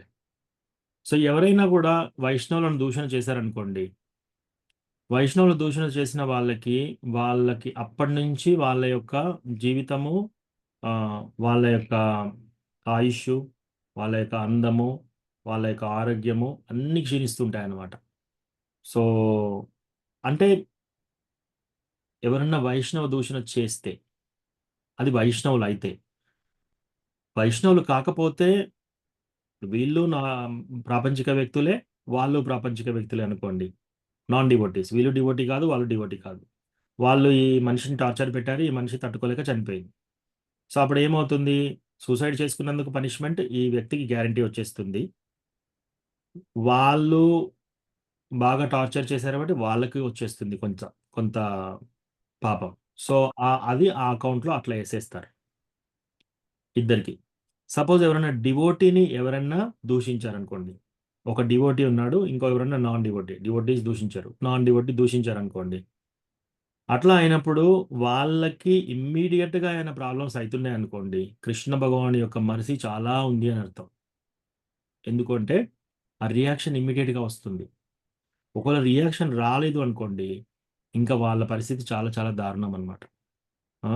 వాళ్ళ పరిస్థితి దారుణం. ఎందుకంటే వాళ్ళకి ఎవరైనా డివోటీస్ని దూషణ చేయడం మొదలు పెడితే వాళ్ళకి వాళ్ళ హెల్త్, వాళ్ళ యొక్క లైఫ్ అన్నీ పోతాయి. అందుకే కదా ద్రౌపది ఒకసారి అంటుంది కదా, ద్రౌపది కృష్ణాని చూడగానే ఫస్ట్ టైం వస్త్రాపరణ జరిగిన తర్వాత కృష్ణాని ఫస్ట్ చూడగానే కన్నీళ్ళు కారుస్తూ ఏడుస్తూ అడుగుతుంది అనమాట, ఓ కృష్ణ, ఎందుకు ఇలా జరిగింది, ఇంతటి హేయమైన కార్యం ఇట్లా చేశారు కదా అని ఏడుస్తూ ఉంటే, అప్పుడు కృష్ణ చెప్తున్నాడు, ఏ మూమెంట్ అయితే దుశ్శాసనుడు నీ యొక్క కురులను, నీ యొక్క వెంట్రుకలను పట్టుకున్నాడో అప్పుడే ఇమ్మీడియట్లీ వాళ్ళ భార్యలందరికీ ఆ కురులు ఇంకా ముడి వేసుకునే భాగం నుంచి తొలగిపోయింది వాళ్ళకి. ప్లస్ ఆయన యొక్క జీవిత ఎండ్ టైం ఏంటిదో అది తగ్గించబడింది. అవన్నీ చెప్తాడనమాట. సో ఎస్, ఎప్పుడు కూడా బ్రాహ్మణులను కానీ, ప్లస్ ఎస్పెషల్లీ డివోటీస్ని, ఇంకా వైష్ణవులను కానీ, వాళ్ళతో మనం చాలా జాగ్రత్తగా ఉండాలి. వాళ్ళని ఏమన్నా మనం హింసించడం కానీ అట్లా చేస్తే వాళ్ళ ఫ్యామిలీ మెంబర్స్కి అవన్నీ చాలా చాలా డేంజర్స్ అనమాట. ఎవరైనా కూడా ధర్మంగా బతికే వాళ్ళు ఎవరికైనా కూడా, ఒకసారి ధర్మరాజు విరాట పర్వంలో, విరాట రోజు కొలువులో ఉన్నప్పుడు అజ్ఞాతవాసం చేస్తూ ఉంటే కంకబట్టుగా ఉంటాడు అప్పుడు ఆయన ఆ రాజ్యంలో. ఆయన బృహనల్లా ఉంది కదా, బృహనల్లా ఉన్న సైడ్ విజయం వస్తుంది అంటే ఆయన పాచికలు తీసి కొడతాడు. ఒకసారి కొడితే ఆయనకు రక్తం కారుతుంది. రక్తం కారితే ఇమ్మీడియట్గా సైరంధ్రిని పిలిపించేసి ఆ రక్తం కింద పడకుండా చూస్తాడనమాట. ఎందుకంటే ఆయన ధర్మరాజు. ఎంతో ధర్మంగా ఉన్న డివోటీ ఆయనే. ఆయన యొక్క నెత్తురు ఆ భూమి మీద పడిందనుకోండి, అప్పుడు ఏమవుతుంది, అక్కడ పంటలు కూడా పండవు. ఆ ఊరికే నాశనం యాక్చువల్లీ. ఊరికే చాలా పెద్ద ప్రాబ్లం. సో అందుకని గ్రేడేషన్స్ మనం ఎవరిని అవమానిస్తున్నాం దాన్ని బట్టి ఉంటుంది. ప్యూర్ డివోటీస్ని అవమానిస్తే ఇంకా మనకు ఇంకా ఇంకా ఇంకా మన పని అయిపోయినట్టే. కాబట్టి చాలా కేర్ఫుల్గా ఉండాలి. ఎవరైనా ఎవరైనా సరే అసలు వైష్ణవులు దూషణ చేయకూడదు. వైష్ణవస్ అంటే చాలా గ్రేట్ ఎప్పుడైనా కూడా. ఆ తర్వాత బ్రాహ్మణాస్ కూడా వాళ్ళు తప్పు చేసినా కూడా మనం వాళ్ళను ఎట్టి పరిస్థితుల్లో కూడా మనం వాళ్ళను దూషించడం కానీ అట్లా చేయకూడదు. అట్లా చేస్తే ఏమవుతుంది, ఆ వంశంకు అంతటికీ ప్రాబ్లమ్స్ వస్తుంటాయి అన్నమాట ఫ్యూచర్లో. ఒక ఎగ్జాంపుల్,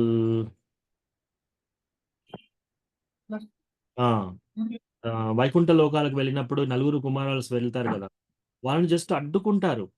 వాళ్ళు బ్రాహ్మణాస్, వాళ్ళు అడ్డుకుంటారు. అడ్డుకున్నంత మాత్రానే వాళ్ళకి శాపం వచ్చేసి వాళ్ళు ఏంటి 3 జన్మలు దేవుడికి ఆపోజిట్గా రాక్షసులుగా పుట్టవలసి వచ్చింది. జయ విజయ. అందుకే మనం ఎప్పుడు కానీ డివోటీస్ బ్రాహ్మణులతో జాగ్రత్తగా ఉండాలి. అట్లా కాకుండా ఇద్దరు మెటీరియలిస్ట్ అనుకోండి, ఇద్దరు ప్రాపంచికవేత్తులే. సో వీళ్ళు చేసిన పాపానికి వీళ్ళకు, వాళ్ళు చేసిన పాపానికి వాళ్ళకి ఎఫెక్ట్ పడుతుంది. ఓకేనా మాతాజీ? సుధా మాతాజీ. ప్రభుజీ. ఓకే ప్రభుజీ. అంటే వాళ్ళు డివోటీసో కాదో నాకేం తెలియదు ప్రభుజీ. ఇది 60s లో జరిగిన సంఘటన ప్రభుజీ. అంటే నాకెందుకు డౌట్ అంటే 3 ఫ్యామిలీస్ ఆ సంఘటన వలన కనెక్ట్ అయిన 3 ఫ్యామిలీస్ లో ఏం బాగలేదన్నమాట ప్రభుజీ. అందుకే నాకు ఎప్పుడు ఈ డౌట్ ఉండేది, ఎందుకు ఇలాగైంది అంటే మనకి ఎవరో చెప్తారు కదా ప్రభుజీ, అప్పుడు జరిగింది ఇలాగా అని చెప్పి అలా ఉండేది ప్రభుజీ. నిజమేనా నిజంగా ప్రభుజీ 3 ఫ్యామిలీస్ మట్టుకి కష్టాలు పడుతున్నాయి ప్రభుజీ, స్టిల్ ఇప్పటి వరకు కూడా ఉంటాయి మాతాజీ. ఎస్పెషల్లీ ముసలి వాళ్ళని, స్త్రీలని, పిల్లల్ని, ఎవరైనా సరే, వాళ్ళు డివోటీస్ అయినా సరే, డివోటీస్ కాకపోయినా సరే, వాళ్ళను హింసించరాదు. వాళ్ళని ఫిజికల్గా దండించడము. ఇన్ఫ్యాక్ట్ ఎవరైనా స్త్రీలు తప్పు చేసినా సరే వాళ్ళకి మరణశిక్ష ఎప్పుడూ ఉండదు. సో అట్లా అది తప్పు కాదు ప్రభుజీ. అంటే ఇప్పుడు మనం ఇంటర్ క్యాస్ట్ మ్యారేజ్లు అలాగా అంటారు కదా ప్రభుజీ. అంటే ఇంటర్ క్యాస్ట్ లవ్ అంతే, మ్యారేజ్ వరకు వెళ్ళనివ్వకుండా వేరే వాళ్ళతో మ్యారేజ్ చేయడం, వాళ్ళకి తెలియడం, ఆయన వెళ్ళిపోవడం, పాప పుట్టిన తర్వాత ఈమె చనిపోవడం, ఇలాగ జరిగింది ప్రభుజీ. మాతాజీ యూజువల్ ఎప్పుడు కూడా ఓల్డ్ పీపుల్, ముసలి వాళ్ళనైనా సరే, స్త్రీలనైనా సరే, పిల్లల్ని, వాళ్ళని ఎప్పుడు కూడా హింసించకూడదు. థ్యాంక్ యూ ప్రభుజీ. సరే. థ్యాంక్ యూ ప్రభుజీ. Thank you so much. Hare Krishna. Hare Krishna ప్రభు. సరిత మాతాజీ ఒక్క నిమిషం. ప్రభుజీ.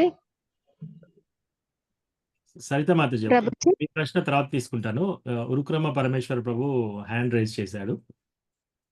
ఓకే ప్రభుజీ. హరే కృష్ణ ప్రభుజీ. దండవత్ ప్రణామం ప్రభుజీ. దండవత్ ప్రణామం ప్రభుజీ. నాకు ఒక చిన్న సందేహం ప్రభు. ముకుందమాల స్తోత్రం చదువుతుంటే ఈ యొక్క 33వ శ్లోకంలో కఫవాత పిత్తములతో పూడుకొని పోయినప్పుడు నిన్ను ఎట్లు సాధ్యపడుతుంది అనేది, ఇది ఒక మనకు ఆ యొక్క ఎప్పుడైతే మనకు ఆరోగ్యం మంచిగా ఉండి అది అన్ని బాగున్నప్పుడే కులశేఖర వాళ్ళు ఆ విధంగా నాకు మృత్యువు రావాలని కోరుకున్నారు కదా. దీన్ని మనం అంటే ఇది అటువంటి శుద్ధ భక్తునికి ఆ యొక్క అవకాశం ఉండొచ్చు. అది ఒక వరంగా ఆయన ఒక తిరుపతిలో ఒక గడపగా ఆయన రూపాంతరం చెందడం జరిగింది. ఆయన విధంగా ఒక భగవంతుని సేవల్లో ప్రతినిత్యం ఉంటున్నారు.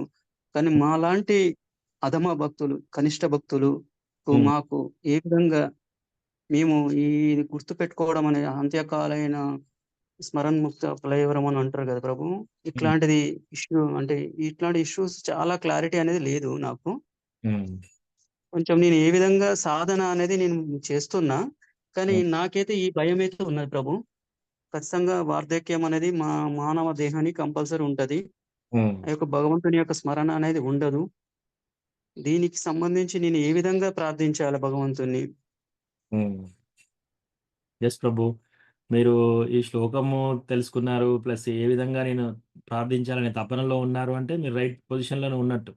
చాలా మందికి అసలు ఇంత ఇది కూడా తెలీదు. సో, ఈ శ్లోకం చూద్దాం. కృష్ణత్వదీయ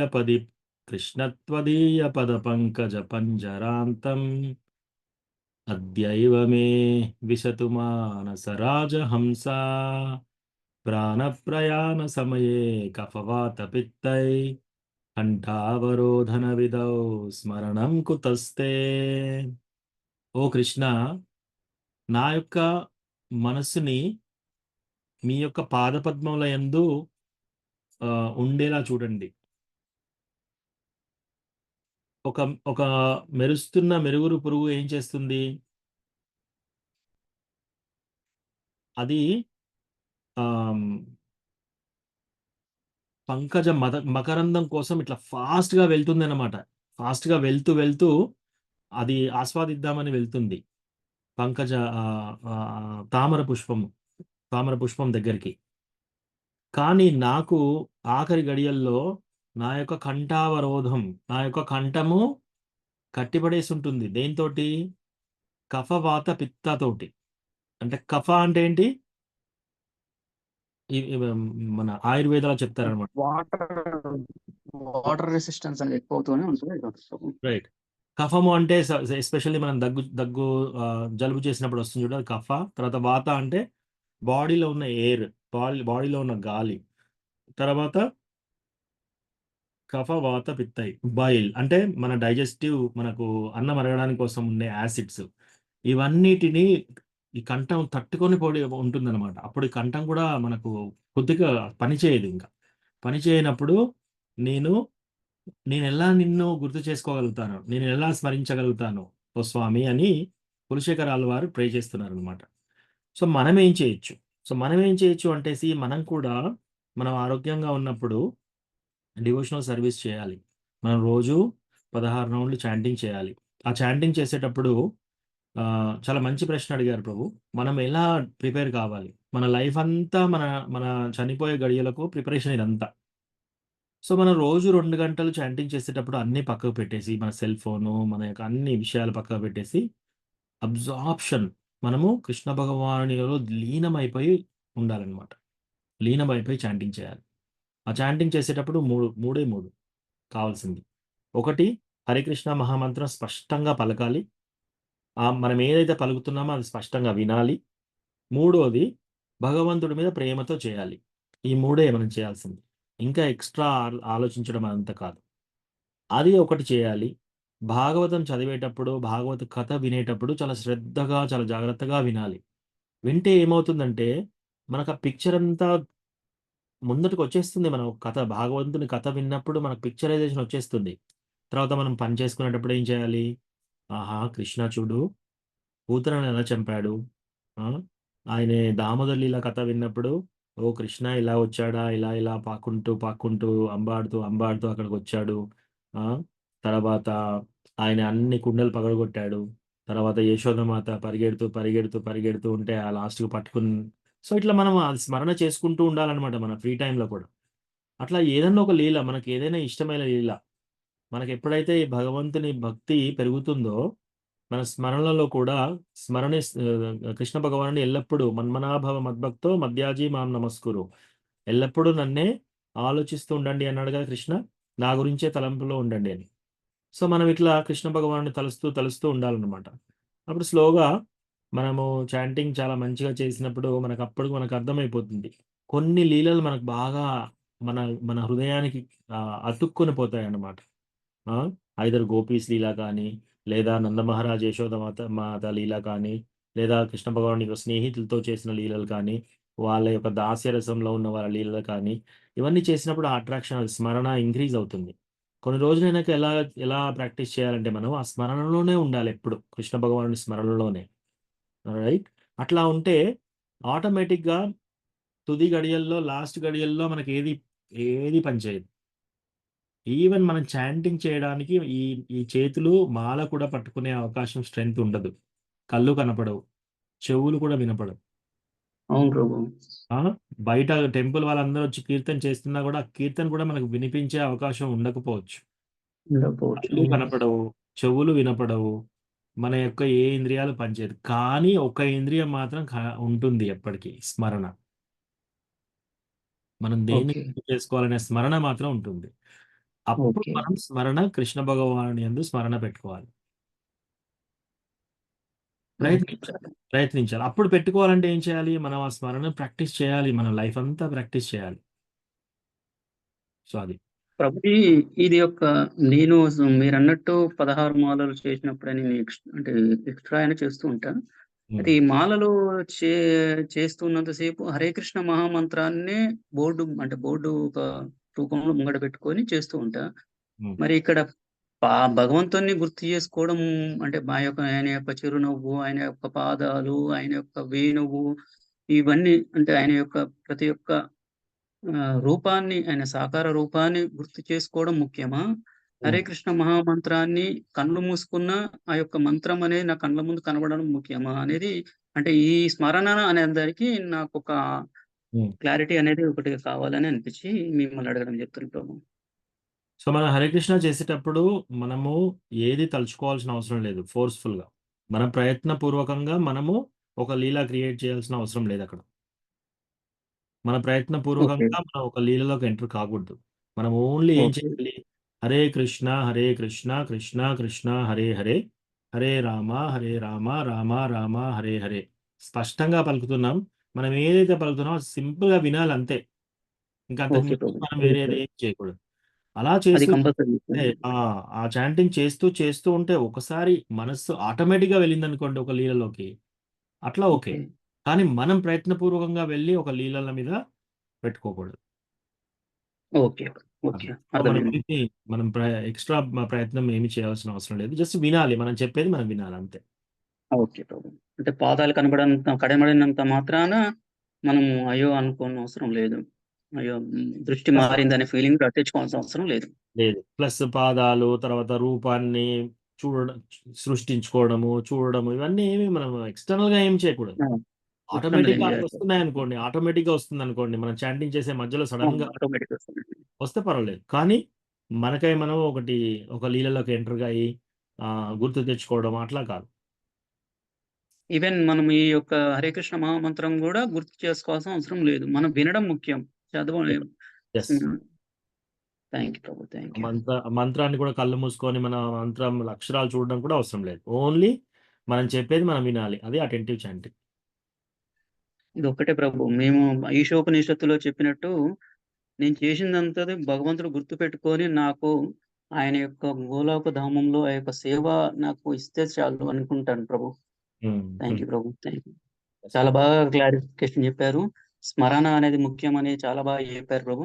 ఈ అంత్యకాలంలో స్మరణ అనేది ఒకటే పనిచేస్తుందని మీరు ఒక మంచి నాకు ఇది చాలా చాలా చాలా చాలా థ్యాంక్ యూ ప్రభు. Thank you. నాకు కొంచెం మాటలు రావట్లేదు. Thank you Prabhu.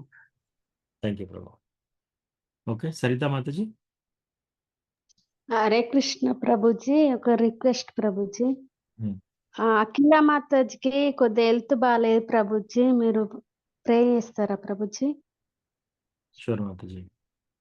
సో ప్రియమైన చైతన్య మహాప్రభు, మీకు సమ్మతమైతే అఖిల మాతాజీ ఆరోగ్యం బాగాలేదు. సో ఆమె ఆరోగ్యం తొందరగా మంచిగా అయ్యి మీ చాంటింగ్కు దగ్గరయ్యి మీ యొక్క భక్తియుత మార్గంలోకి మీ మీద అట్రాక్షన్ తొందరగా ఏర్పడి భక్తియుత సేవలోకి వచ్చి మంచిగా కృష్ణ భగవానుని భక్తురాలుగా అయి చాంటింగ్ చేసి దీక్ష తీసుకొని మంచిగా మీ దగ్గరికి భక్తిలో ఇంకా ముందు మీకు దగ్గరగా వచ్చే అవకాశం ప్రసాదించమని ప్రేయర్ చేస్తున్నాము. ఈ ప్రేయర్తో ఎవరైనా సమ్మతం ఉంటే అన్మ్యూట్ చేసి హరే కృష్ణ అని చెప్పండి. హరే కృష్ణ కృష్ణ కృష్ణ హరే హరే హరే రామ హరే కృష్ణ కృష్ణ కృష్ణ హరే రామ రామ రామ హరే హరే. థ్యాంక్ యూ ప్రభుజీ. థ్యాంక్ యూ మాతాజీ.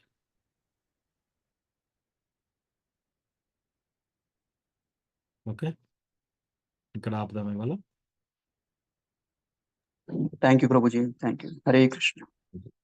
ఓకే, వాంఛాకల్పతరుభ్యశ్చ పతితానాం పావనేభ్యో వైష్ణవేభ్యో నమో నమః. अनंत कोटि वैष्णव वृंद की जय। श्रील जय प्रभुपाद की जय। हरे जय अच्युत प्रभु की जय। श्रील प्रभुपाद की जय। థ్యాంక్ యూ ప్రభుజీ, ప్రణామాలు. ధన్యవాదాలు. హరే కృష్ణ ప్రభు, ప్రణామములు ప్రభు. థ్యాంక్ యూ ప్రభు. హరే కృష్ణ ప్రభుజీ, ధన్యవాదాలు, ప్రణామాలు. చాలా బాగా చెప్పారు క్లాస్ ఈరోజు. అన్ని విషయాలు అందరికీ డౌట్లన్నీ క్లియర్ అయ్యేటట్టు ఉన్నాయి. ఆ ప్రశ్నలు, ఈ సమాధానాలు బాగా ఉన్నాయి. Thank you Mataji. అన్ని గురు హరే మహారాజ్ కృష్ణ ప్రభు, ప్రణామం. ధన్యవాద ప్రణామం స్వరూప మాతాజీ.